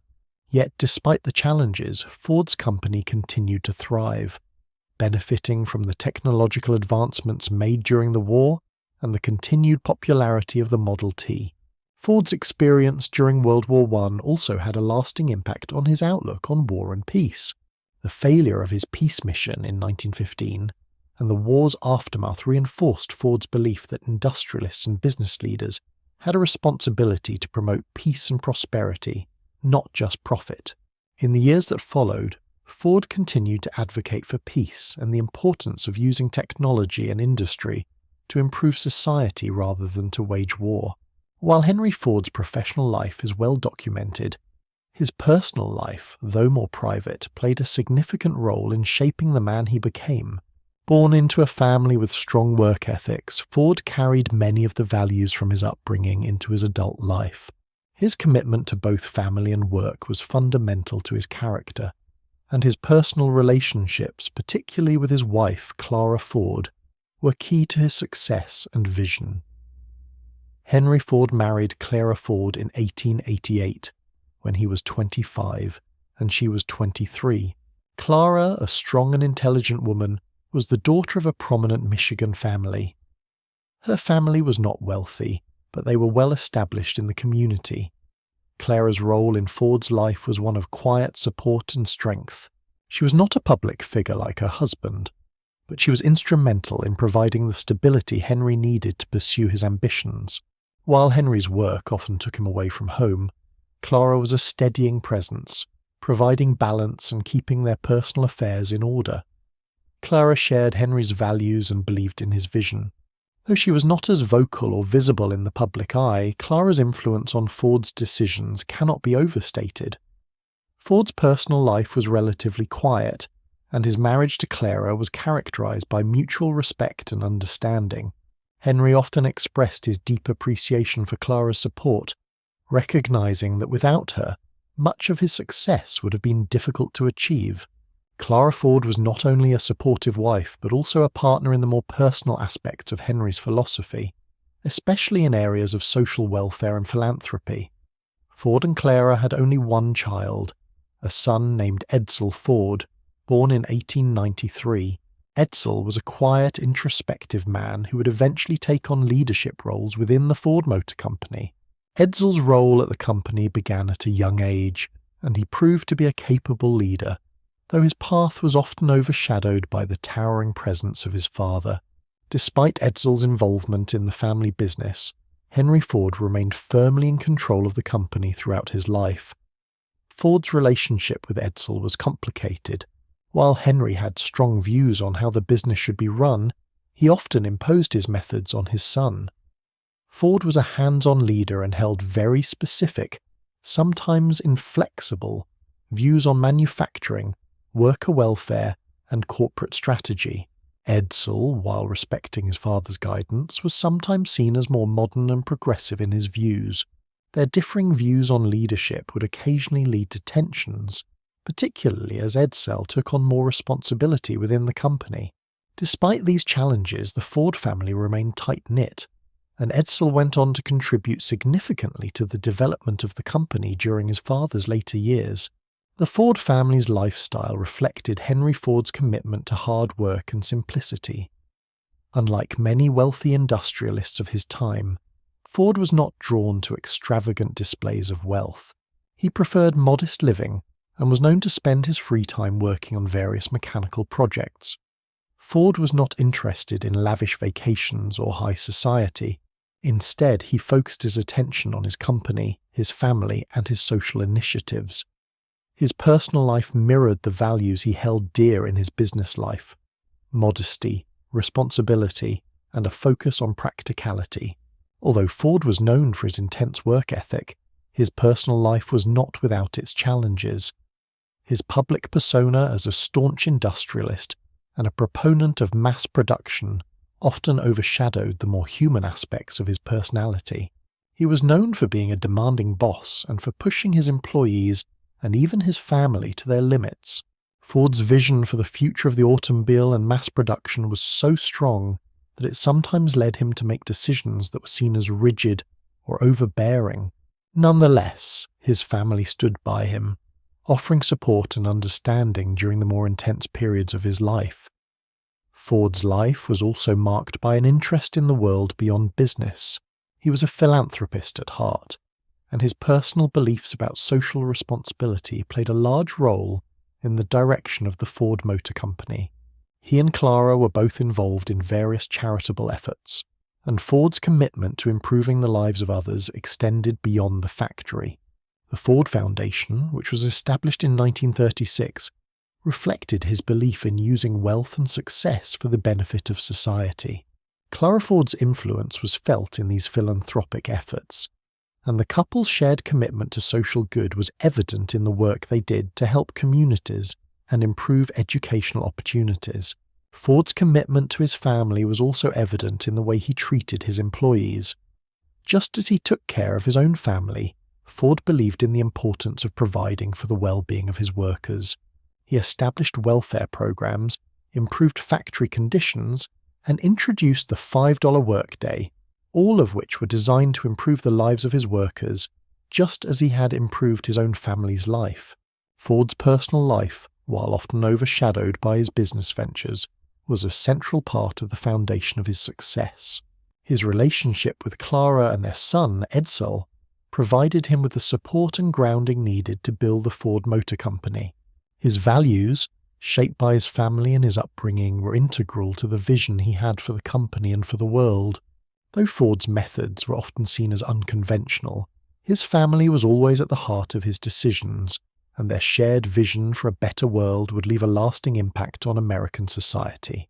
By the 1920s, Henry Ford had firmly established himself as one of the most influential figures in the automobile industry, but his success was not without competition. The rise of other automobile manufacturers, most notably General Motors, presented Ford with new challenges that would test his ability to innovate and adapt in an increasingly competitive market. The Model T, while revolutionary, had begun to show its age, and the pressure to stay ahead of competitors like Alfred P. Sloan's General Motors pushed Ford to rethink his approach to both production and design. Ford's success with the Model T was unprecedented. It had become the best-selling car in the world, and its assembly line production was a blueprint for mass production across industries. However, by the late 1920s, competitors were beginning to catch up. General Motors, which had been established in 1908, introduced more varied and stylish car models that catered to the desires of an expanding middle class, emphasizing both luxury and performance. The introduction of cars with a wider range of options and colors, alongside more sophisticated design features, marked a significant shift in consumer preferences. While the Model T had initially appealed to working-class families seeking a practical, affordable car, its simplicity and lack of variety began to seem outdated. Ford's insistence on keeping the Model T essentially unchanged for over 18 years became a point of contention, as consumers wanted something more modern, with more variety and customization options. The market for affordable, durable cars was still strong, but the demand for luxury and style was growing as well. General Motors, under the leadership of Alfred P. Sloan, had begun offering a range of models that appealed to various social classes, offering cars at different price points, from the affordable Chevrolet to the more luxurious Cadillac. This approach contrasted sharply with Ford's philosophy of offering one car at a low price. Sloan's idea of offering a car for every person purpose resonated with the American consumer, and it was clear that Ford was facing an existential challenge. While Ford's reputation for producing a reliable, no-frills car was respected, the company had not kept pace with changing tastes in the market. Ford's response to the growing competition from General Motors was slow. The company continued to produce the Model T, with only minor modifications, and Ford resisted changes to its design for many years. Ford believed that the simplicity and affordability of the Model T were the keys to its success, and he was reluctant to abandon his winning formula. He famously said, "Any customer can have a car painted any color that he wants, so long as it is black," reflecting his belief that the Model T's simplicity was one of its greatest strengths. However, this rigidity and reluctance to evolve would eventually cost Ford his market dominance. By the late 1920s, General Motors had surpassed Ford in total car sales, a blow that deeply affected Ford. The company's increasing success meant that GM was quickly gaining market share, especially among those who wanted more variety and luxury in their vehicles. The shift in consumer preferences from simplicity to style posed a serious threat to Ford's long-standing dominance. In response to the pressure from competitors, Ford finally began to shift his strategy. The first signs of this shift came in 1927, when the Ford Motor Company introduced the Model A, designed to replace the Model T. The Model A was more modern, with a new design, improved features, and greater customization options. Unlike the Model T, the Model A offered a range of colors and had a more streamlined look, reflecting the growing demand for style and sophistication in automobiles. While the Model A was a marked improvement over the Model T, the timing of its release proved problematic. Ford had waited too long to innovate, and by the time the Model A was introduced, General Motors had already established a strong foothold in the market with its diverse range of cars. The introduction of the Model A marked the end of Ford's era of dominance, but it also signaled the company's adaptation to changing market conditions. Though the Model A was successful and sold millions of units, Ford's response to the competition from GM was viewed by some as too little, too late. The Ford Motor Company would continue to be a major player in the automobile industry, but it was clear that Ford no longer had the same commanding position that he once held. Ford's battle with General Motors highlighted the importance of adaptability in business. While Ford's focus on simplicity, mass production, and affordability had revolutionized the automobile industry, it was the ability to adjust to changing consumer preferences that ultimately determined success in the long run. Ford's reluctance to embrace innovation in car design, particularly when it came to aesthetic variety and luxury, had allowed competitors like GM to gain the upper hand. The competition between Ford and General Motors during the 1920s was a turning point in the history of the American automobile industry. It marked the end of the Model T era, and the beginning of a new era in which the automobile was seen not just as a mode of transportation, but as a reflection of personal style and social status. While Ford's principles of mass production and affordability continued to shape the company's strategy, the rise of General Motors forced Ford to adapt and innovate in ways that he had previously resisted. As Henry Ford's business empire grew, so too did his influence in shaping not just the automobile industry, but also the broader societal landscape. While Ford is primarily remembered for revolutionizing manufacturing and making cars accessible to the masses, his philanthropic efforts also played a significant role in his legacy. The creation of the Ford Foundation in 1936 marked a pivotal moment in Ford's life, shifting his focus from purely business interest to a broader vision of social responsibility and global impact. Ford had long believed that wealth and success should be used to benefit society, a philosophy that had shaped much of his personal and professional life. As an industrialist, he had already made notable contributions to worker welfare, introducing the $5 workday, providing paid vacations, and improving working conditions for his employees. But the Ford Foundation would take these efforts further, seeking to address some of the most pressing issues facing society through grants and investments in education, health, social welfare, and the arts. The Ford Foundation was established with a substantial endowment, funded by the Ford Motor Company. Its mission was to advance human welfare through a variety of means, and it quickly became one of the largest and most influential philanthropic organizations in the world. The Foundation's work focused on improving the lives of individuals and communities by supporting initiatives in areas such as education, scientific research, and public health. it sought to address inequalities in society, including those related to poverty, discrimination, and lack of access to quality education. One of the Foundation's early focuses was education.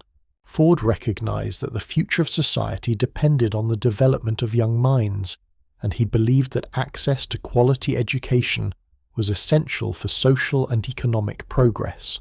The Ford Foundation funded numerous educational initiatives, including scholarships, fellowships, and grants to universities and research institutions. It also supported educational reform efforts aimed at improving access to education for marginalized groups, particularly in developing countries. The Ford Foundation's influence extended beyond the United States. It played a significant role in supporting international development efforts, particularly in the fields of health, agriculture, and economic development. Ford's vision for global prosperity was reflected in the Foundation's international initiatives, which aimed to improve the quality of life for people around the world. The Foundation funded projects that focused on improving healthcare, reducing poverty, and promoting sustainable economic development, particularly in regions of the world that had been historically overlooked by traditional development aid. Through the Ford Foundation, Ford's philanthropic legacy continued to grow long after his death in 1947. His commitment to social responsibility, education, and human welfare lived on through the Foundation's work. It became a global force for good, with programs and initiatives that address some of the world's most pressing challenges. The Foundation's contributions to social justice, equality, and human development have had a lasting impact on millions of lives. Ford's personal philosophy of social responsibility and his belief that business should serve a greater purpose were integral to the work of the Ford Foundation. His efforts to address social inequality, provide opportunities for education, and improve living standards aligned with his broader vision for a better world. In many ways, the Foundation became an extension of Ford's values, reflecting his desire to make a lasting positive impact on society. Despite the Ford Foundation's success and influence, it was not without its critics. Some questioned the motivations behind the Foundation's work, seeing it as a way for Ford to maintain control over his legacy, while also deflecting criticism of his business practices. Others criticized the Foundation's focus on large-scale, top-down solutions to social problems, arguing that its efforts often overlook the needs of local communities. These criticisms, however, did little to diminish the Foundation's impact on global philanthropy and social development. Ford's commitment to social welfare also extended to other aspects of his life and work. In addition to the Ford Foundation, he supported various charitable organizations and initiatives throughout his career. He believed in the importance of giving back to the community, both through direct charitable donations and through his company's contributions to social welfare programs. His efforts to improve the lives of his workers through higher wages, better working conditions, and healthcare benefits were part of this broader philosophy of social responsibility. Henry Ford's philanthropic efforts were rooted in his belief that the success of industry and business should be measured not just in financial terms, but in the positive impact it had on society. He saw business as a tool for social good, and he used his wealth and influence to create opportunities for others to succeed. The Ford Foundation, established during his lifetime, continues to carry on this legacy, supporting initiatives that improve the lives of people around the world. As the 1920s drew to a close, Henry Ford had already solidified his place as one of the most influential figures in American industry. However, as the world moved into the 1930s, Ford faced new challenges both within his company and in the broader global landscape. The Great Depression, which began in 1929, had a profound effect on the economy, and Ford was not immune to its consequences. Though the Ford Motor Company remained one of the largest and most successful companies in the world, the onset of the Depression tested Ford's leadership and his commitment to his workforce. The Great Depression was a time of economic uncertainty. With widespread unemployment and massive declines in industrial output, the automobile industry, which had thrived in the years following World War I, was hit particularly hard as consumer demand for new cars dwindled. The decline in sales forced Ford and other automobile manufacturers to adjust their strategies. For Ford, this was a time of reflection and adaptation. He had always prided himself on making affordable cars for the masses, but now even the middle class was struggling to afford a new car. The economy was shifting, and Ford had to find ways to respond to the challenges posed by the Depression. In response to the economic downturn, Ford made several bold decisions. In 1932, he introduced a new model, the Ford V8, which featured a V8 engine that made the car more powerful and efficient. While the Model A had been successful, Ford recognized that the market for basic, inexpensive cars was shrinking, and there was a growing demand for more powerful and stylish vehicles. The Ford V8 was designed to appeal to the more affluent consumers, who were still able to purchase cars despite the economic challenges. The V8 quickly became popular, helping Ford regain some of the ground lost during the Depression. Ford's decision to innovate with the V8 engine was a sign that he was willing to adapt to the changing market. But his response to the Depression was not just limited to new products. Ford's commitment to his workers remained a central part of his philosophy, even during tough economic times. While many companies were laying off workers or cutting wages to stay afloat, Ford continued to pay his employees a higher wage than the industry standard. In 1932, Ford's factory workers earned an average of $5 per day, a wage that was still considered quite generous during the Depression. Ford also took steps to improve the quality of life for his workers during this challenging period. He invested in new housing projects and other social welfare programs aimed at providing support for his employees. The Ford Motor Company remained a symbol of stability in a time of uncertainty, and Ford's commitment to his workers helped create a sense of loyalty and trust within the company. Despite his focus on worker welfare, Ford's leadership during the Depression was not without controversy. In the early 1930s, the Ford Motor Company became embroiled in labor disputes, particularly with the United Auto Workers, UAW. The UAW was advocating for better working conditions, higher wages, and the right to unionize, and Ford was firmly opposed to the idea of unions.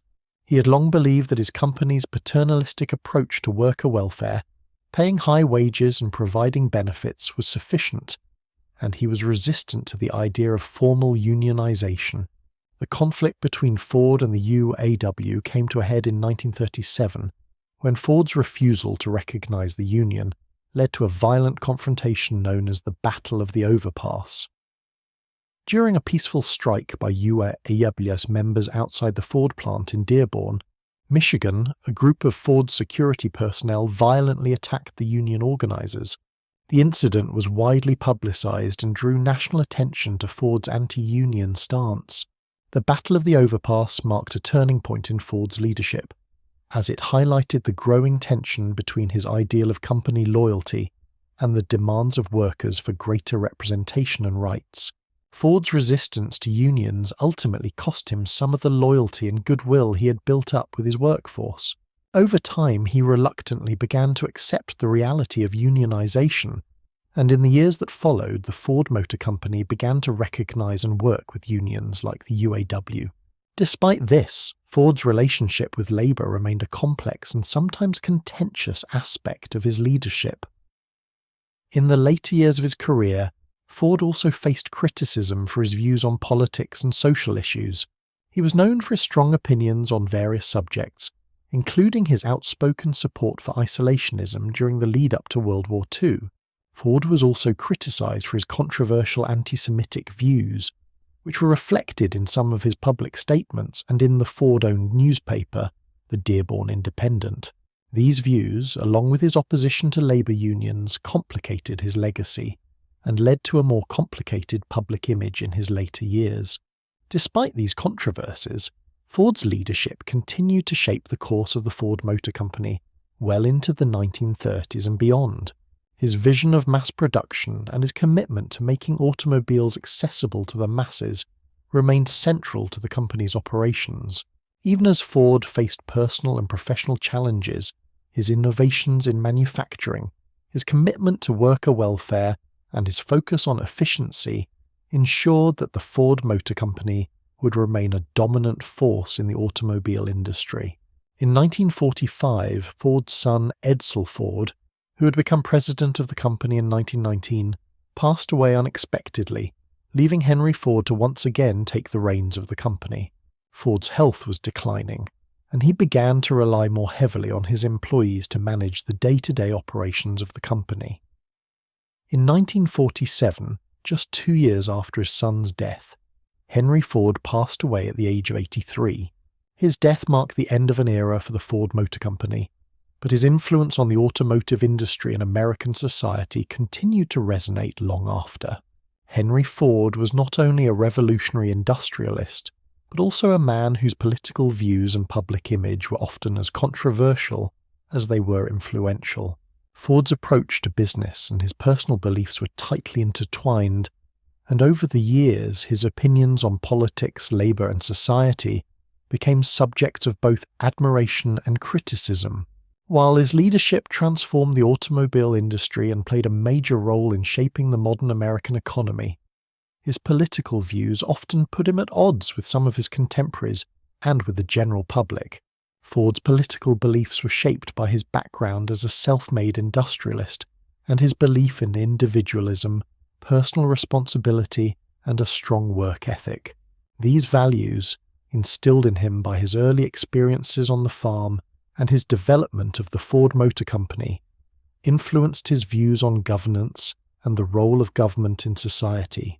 Ford was skeptical of centralized power and was wary of government interference in business. He believed that individuals and businesses should be free to operate without excessive regulation or control from the government. Ford was also deeply suspicious of labor unions, which he viewed as a threat to the paternalistic model he had built at the Ford Motor Company. For many years, Ford refused to recognize unions, believing that his approach to worker welfare, through high wages, good working conditions, and social programs, was sufficient. He saw unions as disruptive forces that undermined the direct relationship between employer and employee. Ford's resistance to unionization led to significant tension between him and organized labor, particularly during the 1930s when the United Auto Workers, UAW, began pushing for better representation and collective bargaining rights. Ford's political views extended beyond the workplace.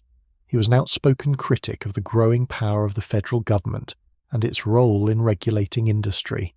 He believed that the government's role should be limited to protecting property rights and maintaining order, rather than regulating business practices. This laissez-faire attitude toward government was typical of many business leaders of his time, but it was also at odds with the growing influence of the New Deal policies under President Franklin D. Roosevelt, which sought to address the economic challenges of the Great Depression through government intervention and regulation. Ford's political views were also shaped by his strong isolationist stance during the early years of World War II. While the United States was still recovering from the Great Depression, Ford believed that the country should remain neutral and avoid involvement in the conflict. He was a vocal opponent of American intervention in Europe, seeing the war as a European issue that should not involve the United States. Ford's isolationism was a point of contention with many political leaders, particularly as the war progressed and it became clear that the Axis powers, led by Nazi Germany, posed a direct threat to global peace. Ford's anti-interventionist views were particularly evident during the 1930s, when he publicly expressed his opposition to American involvement in the war. His stance made him a controversial figure, and he faced significant criticism from those who believed that the United States should join the Allies in fighting against Nazi Germany and Imperial Japan. Ford's opposition to American entry into the war was largely driven by his belief that the conflict was avoidable and that the United States should focus on its own economic recovery. However, as the war escalated and the threat posed by the Axis powers became undeniable, Ford's stance began to shift. While he remained reluctant to engage in the war effort, he eventually recognized that the United States needed to take action to protect its interests and those of its allies. Ford's company, the Ford Motor Company, became involved in wartime production contributing to the manufacturing of war materials such as airplanes, tanks, and military vehicles.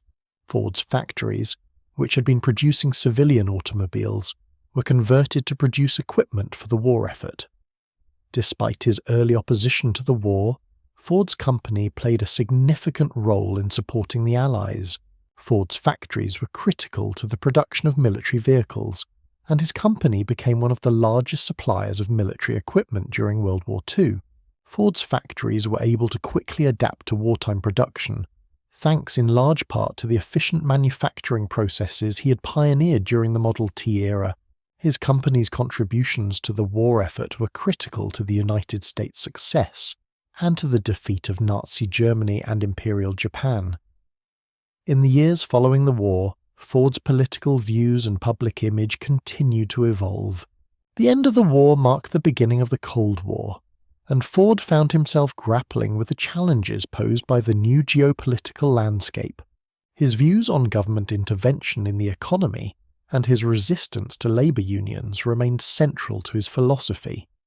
But the post-war world required new thinking and new approaches. Ford's legacy as an industrialist was firmly cemented, but his views on politics and society remained a subject of debate. Ford's public image was shaped not only by his political views, but by his leadership of the Ford Motor Company and his contributions to American industry. His commitment to mass production, efficiency, and worker welfare earned him respect as a visionary businessman. But his political views, particularly his opposition to labor unions and his isolationist stance during World War II, made him a controversial figure. Ford's personality and his approach to leadership was seen by some as autocratic and unyielding, while others admired his dedication to his principles and his ability to revolutionize industry. Ford's personal views, particularly his isolationism and anti-union stance, shaped his political legacy, but they were also at odds with some of the broader social and political movements of his time. Despite his influence and success as an industrialist, Ford's political views were often seen as out of step with the changing tides of American society. His refusal to embrace some of the social and political changes of the 20th century would, in some ways, define his legacy as a man of his time, an industrial giant whose beliefs and actions were both revolutionary and controversial. As Henry Ford approached the final years of his life, the Ford Motor Company was experiencing both great success and growing challenges. Ford had established himself as one of the greatest industrialists of the 20th century, revolutionizing the automobile industry and transforming the way manufacturing was done around the world. However, as the company grew, so did the pressures that came with it. Ford's health began to decline in the mid-1930s, and with his health weakening, the company's leadership faced a transition that would mark the end of an era for the Ford Motor Company. Ford's personal health struggles were kept largely private, but as he aged, it became clear that the demands of running such a large and successful company were taking their toll. His health problems was compounded by his intense work ethic, which led him to work long hours and maintain a hands-on approach to running the company. Even as his physical condition began to deteriorate, Ford remained active in the company, constantly seeking new ways to improve production processes, promote innovation, and guide the company's direction. Ford's health struggles were also affected by the emotional toll of the Great Depression. The economic collapse of the 1930s had affected millions of Americans, and Ford, though he had managed to weather the storm with the success of his V8 and other new models, was still deeply concerned by the human cost of the economic crisis. The pressure of keeping the company afloat during such uncertain times was immense, and it contributed to his stress and declining health. In 1932, Ford was forced to step down from his day-to-day management of the company due to his worsening health. His son, Edsel Ford, who had been working at the company for many years, took over the role of president and began to take on more responsibility for the company's operations. Edsel had been groomed for leadership, but Henry Ford remained closely involved in the company, continuing to guide its overall direction and making major decisions. However, the father-son relationship between Henry and Edsel was complicated, While Edsel was dedicated to the company and shared many of his father's values, he had his own ideas about how to navigate the future of the company. Edsel was more willing to embrace modern changes, such as embracing new styles and offering a wider range of models to meet the demands of a changing market.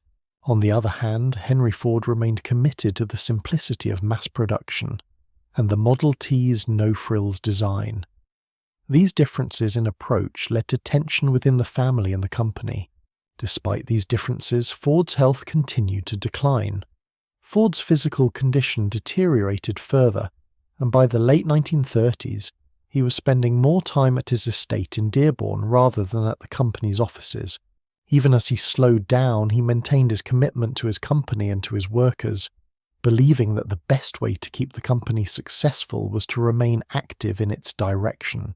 Henry Ford's health began to worsen more significantly in the early 1940s, and by 1945 the Ford Motor Company was facing yet another major challenge. Edsel Ford, the company president and Ford's only son, tragically passed away from cancer at the age of 49 in May 1943. This devastating loss deeply affected Henry Ford, who had already been struggling with his own health problems. The death of Edsel left a significant void in the company, and Henry Ford, now in his 80s, took back full control of the company. Ford's health was no longer able to handle the demands of leading such a large and global company, and in 1945 he officially handed over the reins of leadership to a more capable management team. At the time of his passing, Henry Ford had become a symbol of American industrial power, and his company was the largest automaker in the world. The Ford Motor Company had survived the Depression, 2 world wars, and the changing dynamics of the global economy, but it was becoming increasingly clear that the leadership of the company would need to adapt and evolve beyond the guidance of its founder. Henry Ford passed away on April 7, 1947, at the age of 83. His death marked the end of an era for the Ford Motor Company and for American industrialism. Ford's legacy was firmly established, and his contributions to manufacturing, transportation, and the modern workforce would continue to shape the world long after his passing. Ford's death left a complicated legacy. He had been a visionary who transformed the automobile industry and created a company that shaped American society. But his personal beliefs, particularly his stance on labor unions, his resistance to some modern ideas, and his controversial political views, made him a polarizing figure in the history of business. While some hailed him as a hero of the working class, others saw him as an autocratic businessman who resisted change. Nonetheless, there was no denying that Ford's impact on the world was profound, and his influence on the automotive industry and modern manufacturing was undeniable. Henry Ford's death in 1947 did not mark the end of his impact on the world. Though he was no longer physically present to guide the Ford Motor Company, his influence endured in the very fabric of the company and the broader industrial world he had shaped. Ford's contributions to manufacturing, labor, and the global economy had far-reaching effects, and his vision of mass production, affordable automobiles, and industrial innovation became the cornerstone of modern manufacturing practices. One of Ford's most enduring legacies is his role in revolutionizing mass production. The move-in assembly line that he perfected in the early 20th century remains one of the most significant advancements in industrial history. By dividing the manufacturing process into specialized tasks and using moving belts to carry products from one worker to the next, Ford drastically reduced the time and cost it took to produce goods. This innovation not only allowed Ford to build the affordable Model T, making cars accessible to millions of people, but it also laid the foundation for mass production in countless other industries, from consumer goods to electronics to food production. The principle of assembly line manufacturing, which Ford pioneered, became the standard for industrial production worldwide. While Ford's focus was initially on automobiles, the principles of efficiency, speed, and cost reduction that he championed were adopted by manufacturers in many sectors. From Henry Ford's Fordist approach to manufacturing emerged the modern era of mass-produced products that dominate global markets today. His influence can be seen in everything from the design of modern factories to the production of household appliances, clothing, and technology. Beyond manufacturing, Ford's legacy in labor practices continues to shape the relationship between employers and employees. The introduction of the $5 workday in 1914 was a groundbreaking move in the world of industrial labor. By paying workers higher wages than the industry standard, Ford set a new precedent for worker compensation. His decision to offer workers fair wages and better benefits was both a moral stand and a strategic business move, as it reduced turnover, improved morale, and increased productivity. Ford's commitment to paying his workers well and providing them with benefits helped to create the American middle class and establish the notion that businesses could and should play a role in improving the lives of their workers. While Ford's legacy in worker welfare is celebrated, it was not without controversy. His resistance to unionization and his paternalistic approach to labor led to tensions between his company and the growing labor movement. In the 1930s, Ford's refusal to recognize labor unions led to violent clashes between workers and company security forces, most notably during the Battle of the Overpass.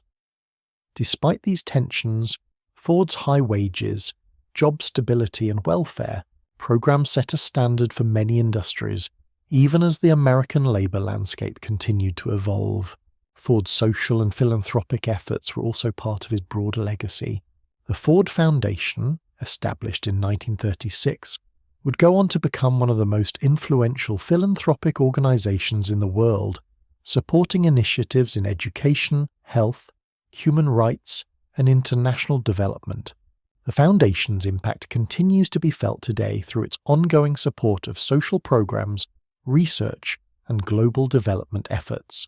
Ford's vision of using wealth and industrial success for the benefit of society lived on through the Foundation's work, which continues to address issues such as poverty, inequality, and access to education. Beyond the Foundation, Ford's commitment to social welfare extended to his own company. He created the model of the modern industrial workplace, providing workers with health care, pensions, and a stable income. He was one of the first business leaders to recognize that the health and well-being of workers were essential to the productivity of a company. Ford's focus on employee welfare was a precursor to the modern corporate social responsibility programs that are common today. Ford's impact on the automotive industry, however, is where his legacy is most strongly felt. His innovations in mass production made automobiles affordable and accessible to the average American, transforming the automobile from a luxury item into a common household possession. Ford's development of the Model T, the world's first mass-produced car, revolutionized transportation and changed the way people lived and worked. The car provided unprecedented mobility, enabling people to travel farther, work in different cities, and experience new opportunities. The Model T was the first car built for the masses, and it played a key role in shaping the modern world. As the Ford Motor Company grew, so did the global automotive market. Ford's business practices, his focus on quality, efficiency, and affordability, became the model for automobile manufacturers around the world. Competitors like General Motors, Chrysler, and Toyota would later follow Ford's lead in adopting mass production techniques and offering vehicles that appealed to different market segments. Ford's commitment to continuous improvement in manufacturing techniques ensured that the company maintained a strong position in the automobile market for many decades. Even beyond Ford's company, his legacy is evident in the rise of modern consumerism. The mass production methods Ford pioneered were not limited to automobiles, but also shaped the way consumer goods were produced in every industry. The growth of the middle class, driven by better wages and access to affordable products, laid the groundwork for the consumer-driven economy that would define the post-World War II era. Ford's belief in making products that were both high quality and affordable helped create the modern economic system in which consumers play a key role in shaping demand. Ford's influence can still be felt today, not only in the continued success of the Ford Motor Company, but also in the broader world of manufacturing, labor practices, and philanthropy. His commitment to creating a better life for working people and his revolutionary approach to production set the standard for modern industry. Though the world has changed significantly since Ford's time, his legacy as an innovator, philanthropist, and visionary industrialist remains intact. His impact on the world will continue to be felt for generations to come.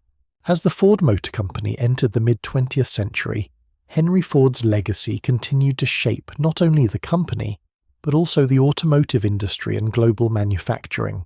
Even as the company faced increased competition, internal challenges, and a changing market, Ford's impact on industrial practices, labor relations, and product accessibility remained undeniable. While Ford himself had passed away, the core principles he established continued to guide the direction of the company, and his influence would shape the future of transportation for generations to come. Ford's greatest contribution was, without a doubt, his revolutionization of the automobile manufacturing process. The assembly line he introduced in 1913 was the foundation of modern industrial manufacturing. It changed the way cars and countless other products were produced, and his ideas spread across industries worldwide. As global markets expanded, Ford's techniques in mass production were adopted and refined in numerous sectors, from electronics to consumer goods, solidifying his place as one of the most transformative figures in industrial history. The Ford Motor Company, under the leadership of Henry Ford II, began to shift toward a global outlook in the post-war years, responding to the growing demand for automobiles in Europe, Asia, and other parts of the world. The company, which had been primarily focused on the American market under Henry Ford's direction, expanded its reach with production plants in various countries. This expansion allowed Ford to tap into emerging markets, especially in Europe, where the demand for affordable and reliable cars was growing rapidly. One of the most significant moments in Ford's global expansion came in the 1950s, when the company began producing cars for international markets. Ford established assembly plants in several countries, including the United Kingdom, France, and Germany, making it a key player in the growing European car market. The company also entered emerging markets, including South America, where Ford vehicles became popular for their reliability and affordability. Ford's global reach meant that its production techniques and vehicle designs influenced the development of the automobile industry in multiple regions, setting a global standard for car manufacturing.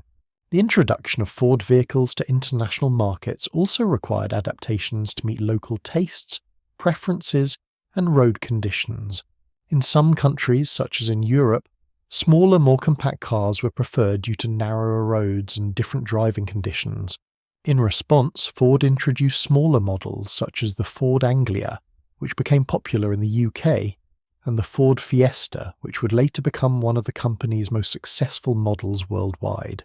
Ford's commitment to innovation, efficiency, and mass production remained evident in its global strategy. The company didn't just export American-made cars, but created plants and production facilities abroad, where cars were tailored to local markets. This approach not only helped Ford maintain its competitive edge, but also allowed it to establish a lasting presence in the global automobile industry. The company's ability to adapt and innovate, while remaining true to the principles of mass production, allowed it to weather economic fluctuations and changing consumer demands across the globe. In addition to expanding its global presence, Ford's impact on the automobile industry was further solidified through the development of new models that combined style, performance, and affordability. While the Model T had been a revolutionary car, it was the Ford Mustang, introduced in 1964, that became a cultural icon. The Mustang, a fast and stylish sports car, captured the spirit of the 1960s and became a symbol of American performance and design. The Mustang was another example of Ford's ability to evolve with consumer preferences, offering something new while still maintaining the company's focus on affordability and mass production. The Ford Motor Company's influence extended far beyond the realm of automobiles. Ford's approach to production and labor relations became a model for other industries. and the company's innovations set a benchmark for manufacturing practices worldwide. The introduction of the assembly line transformed not just the automotive industry, but also shaped the way companies in other sectors approach production. Ford's focus on creating jobs with higher wages and benefits for workers, while not without controversy, set a precedent for labor relations in the industrial world. His ability to balance worker welfare with business efficiency became a guiding principle for many businesses that followed.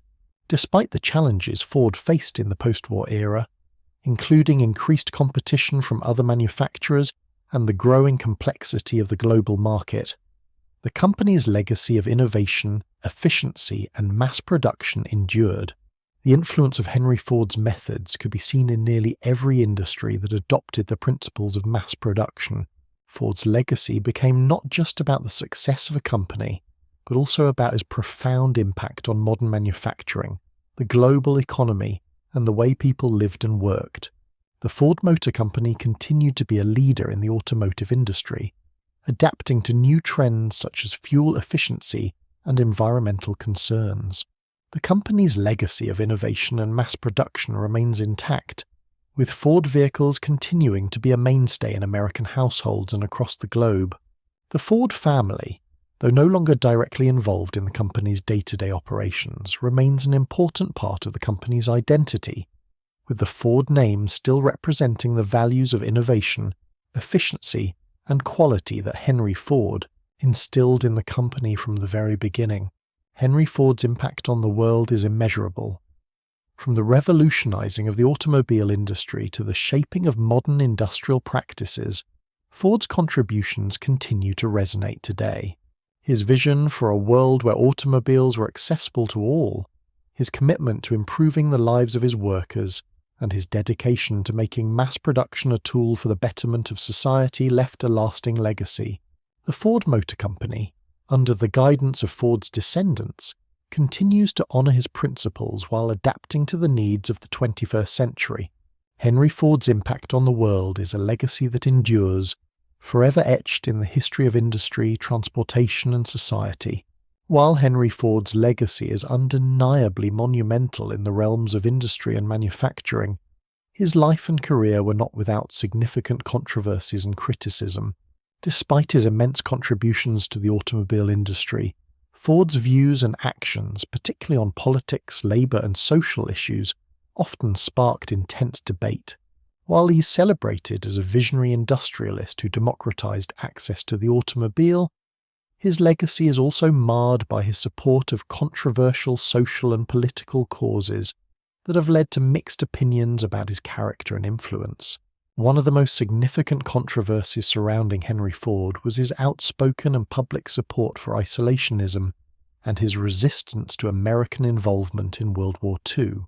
Ford's pacifist stance during World War I, where he famously attempted to broker peace through a failed mission to Europe, carried over into his views during the 1930s. Ford believed that the United States should remain neutral and avoid entanglement in foreign conflicts. He was a vocal critic of President Franklin D. Roosevelt's administration and the growing push for American involvement in the war.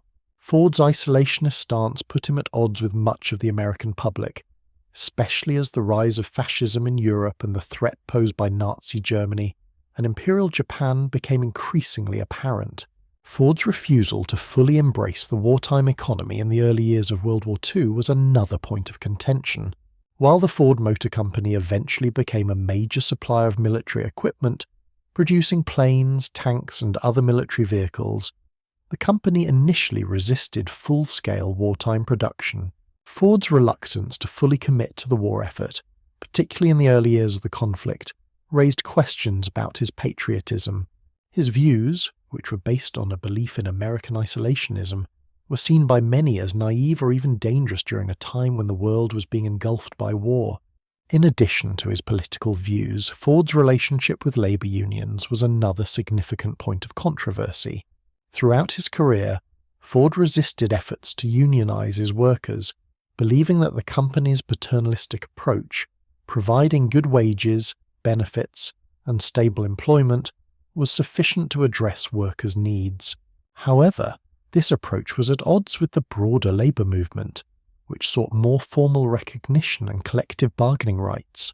Ford's refusal to allow unionisation led to bitter strikes and violent clashes between Ford's security personnel and union workers. One of the most notorious events was the Battle of the Overpass in 1937, when Ford's hired guards attacked union organisers outside a Ford plant in Dearborn, Michigan. The brutal assault, which was widely publicised, drew national condemnation and highlighted the deep tension between Ford and organised labour. Ford's resistance to unions was rooted in his belief that workers were best served by direct relationships with the company, rather than through third-party organisations like unions. He believed that unions were disruptive forces that undermined the direct connection between employers and employees. However, Ford's approach to labour relations increasingly became seen as outdated, especially as other companies embraced unions and collective bargaining during the New Deal era. The rise of the United Auto Workers, UAW, and its eventual recognition by Ford in the late 1940s marked a significant shift in the company's labour relations, but not before Ford had faced considerable criticism for his stance on unionisation. Ford's controversial views extended to social issues, particularly his opinions on race and ethnicity. Ford is widely known for his publication of anti-Semitic articles in the Dearborn Independent, a newspaper he owned, in the early 1920s. These articles were later compiled into a pamphlet called The International Jew, which promoted harmful and false conspiracy theories about Jewish people. Ford's anti-Semitic views were widely condemned, and although he later publicly apologised for the publication of these articles, the damage to his reputation was significant. Ford's anti-Semitism was also tied to his broader populist and nationalist beliefs, which often had a nativist and exclusionary tone. His views on race were not limited to his comments on Jews. Ford was also known for his support of eugenics, a pseudoscience that sought to improve the human race by promoting selective breeding. While Ford's views on race and ethnicity are considered deeply problematic today, it's important to acknowledge the complexity of his character. Ford's philanthropic efforts, particularly through the Ford Foundation, focused on improving access to education, healthcare, and social welfare, and the company implemented progressive labour policies such as the $5 workday. Ford's approach to worker welfare was in stark contrast to the harsh conditions in many other factories at the time, and he became known for his belief that industry could be a force for good in society. However, his personal views on race and ethnicity continue to cast a shadow over his legacy, and many historians and critics have debated whether these views should overshadow his contributions to industry. Another source of criticism during Ford's later years was his paternalistic management style. While Ford's approach to labour relations and welfare was viewed as progressive by some, others saw it as overly controlling. Ford believed that he knew what was best for his employees, and this belief led him to make decisions that were sometimes seen as invasive or authoritarian. For example, Ford instituted a series of personal inspections for his workers to ensure they were living according to his standards of morality and behaviour. This included everything from requiring workers to adhere to a particular standard of dress and cleanliness, to monitoring their social activities outside of work. While Ford's intentions were to create a stable and productive workforce, many employees found these measures intrusive and unnecessary. In the decades following Henry Ford's death, the Ford Motor Company continued to evolve, albeit with significant challenges. By the 1960s, the American automotive industry was undergoing a period of transformation, driven by new consumer demands, technological innovations, and shifting cultural attitudes. While Ford's company had been founded on principles of mass production, simplicity, and affordability, the global automotive market was changing in ways that required the company to adapt once more to remain competitive. Ford's legacy in manufacturing, especially the assembly line, had laid the foundation for what was to come in the post-World War II period. However, as the 1960s progressed, Ford and other American automakers faced growing pressure from foreign manufacturers, particularly from Japan and Europe. These companies offered smaller, more fuel-efficient cars at a time when American consumers were becoming increasingly conscious of fuel economy and the rising costs associated with larger vehicles. The era of the gas-guzzling American sedan and the robust muscle cars that dominated the post-war boom began to wane as oil crises and environmental concerns took center stage. During the 1960s, Ford's main competitors, including General Motors and Chrysler, were also trying to respond to the changing market. The automotive industry was no longer simply about producing cars for the masses. It was now about meeting the evolving demands for performance, style, and, increasingly, environmental consciousness. The American consumer's appetite for cars that could deliver both power and efficiency began to challenge Ford's earlier focus on simplicity and affordability. In 1964, Ford launched one of its most iconic and successful models, the Ford Mustang. The Mustang was a groundbreaking car that embodied the new trends of the 1960s. It was a stylish, sporty vehicle aimed at young, affluent buyers who wanted performance and flair, in addition to the practicality that Ford was known for. The Mustang was an immediate success, capturing the imagination of the American public and helping to define the pony car class. The introduction of the Mustang demonstrated Ford's willingness to innovate and adapt to the changing tastes of consumers, and it showed that the company could still compete in a market that was becoming more diverse and more demanding. However, despite the success of the Mustang and other models, the 1960s were a period of transition for Ford and the American automotive industry. Ford's early focus on low-cost mass production and a narrow product range had served the company well for decades, but it now faced significant competition from more diversified manufacturers. General Motors had developed a broad range of vehicles that catered to different market segments, while Japanese car makers like Toyota and Honda were gaining traction in the American market by offering small, fuel-efficient cars at competitive prices. These foreign manufacturers were able to meet the growing demand for affordable, fuel-efficient cars in a way that American companies had not fully anticipated. In addition to the rise of foreign competition, Ford was also facing pressure from changing government regulations, particularly with regard to safety and environmental standards. In the 1970s, the United States began to enact stricter regulations on vehicle emissions and fuel efficiency. The oil crises of 1973 and 1979 further highlighted the need for cars that were more fuel efficient, leading to a shift in consumer preferences. American manufacturers, including Ford, were forced to adapt by producing smaller, more efficient vehicles, often at the expense of the larger, more powerful cars that had been the hallmark of the post-war era. Ford, along with other American automakers, faced difficulties in adjusting to these new market conditions. Despite the success of the Mustang, the company struggled to compete in the small car market, where foreign manufacturers had a clear advantage.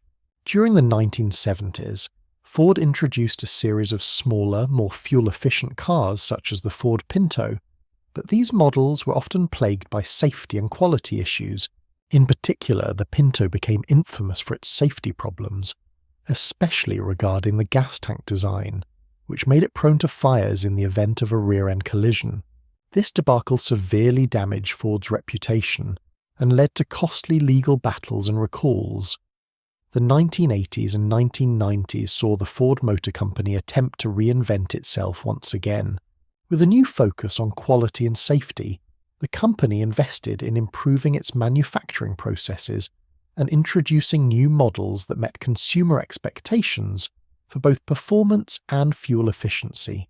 Ford introduced models like the Taurus, which became one of the company's best-selling vehicles during the late 1980s, and later the Explorer, which helped to popularize the SUV market in the 1990s.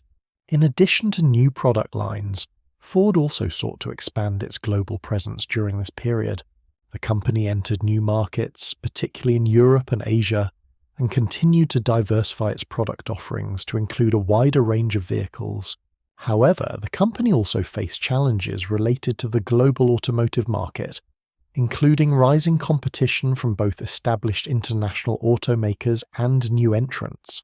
As the 21st century unfolded, Ford continued to face pressure to adapt to the changing automotive landscape. The rise of environmental consciousness, the development of electric vehicles, EVs, and the growing importance of sustainability in manufacturing became critical issues for the industry. Ford, like many other car makers, began to focus on the development of more fuel-efficient, environmentally friendly vehicles. In recent years, Ford has made significant investments in electric vehicle technology, including the launch of the fully electric Mustang Mach-E and the electric F-150 Lightning, marking the company's commitment to transitioning toward a more sustainable future. While Ford's approach to the automotive industry has evolved dramatically since its founding, the principles established by Henry Ford remain a core part of the company's identity. The focus on mass production, efficiency, and affordability that Henry Ford introduced continues to shape the company's strategy, even as it adapts to the needs and challenges of the modern world. Henry Ford's impact on the world is immeasurable. Through his innovations in mass production and his relentless pursuit of efficiency, he revolutionized not just the automobile industry, but manufacturing as a whole. Ford's vision of an affordable car for the masses transformed the way people lived, worked, and traveled. His focus on making automobiles accessible to everyone rather than just the wealthy elite created an economic shift that allowed the middle class to thrive and changed the very structure of American society. Ford's contributions to industrial manufacturing, particularly the moving assembly line, are still used as the foundation for modern production techniques. His methods of mass production allowed him to produce millions of cars efficiently and at a low cost, setting the standard for industries beyond automobiles. The legacy of Ford's assembly line extends to every product that is made on a mass scale today. But Ford's influence extended far beyond his factory floors. His belief in the importance of workers' well-being, reflected in the introduction of the $5 workday and his welfare programs, helped lay the groundwork for modern labor rights. He created a model where businesses could take responsibility for the lives of their employees, contributing to the growth of the American middle class. While his views on unions and politics remain controversial, his contributions to labor welfare were significant, and his work in shaping the workforce cannot be denied. As a philanthropist, Ford's establishment of the Ford Foundation marked a new chapter in his life. His commitment to improving the lives of others, particularly in the realms of education, public health, and international development, has made a lasting impact that continues today. The Foundation's work across the globe echoes Ford's belief that businesses and individuals have a responsibility to contribute to the betterment of society. Though Ford's views on politics, race, and labor were often divisive, his work ethic, ingenuity, and entrepreneurial spirit changed the course of history. The Ford Motor Company that he founded remains one of the most recognizable names in the automotive world, a testament to his enduring influence. From the Model T to today's electric vehicles, Ford's legacy as an industrial visionary continues to shape the direction of the automobile industry.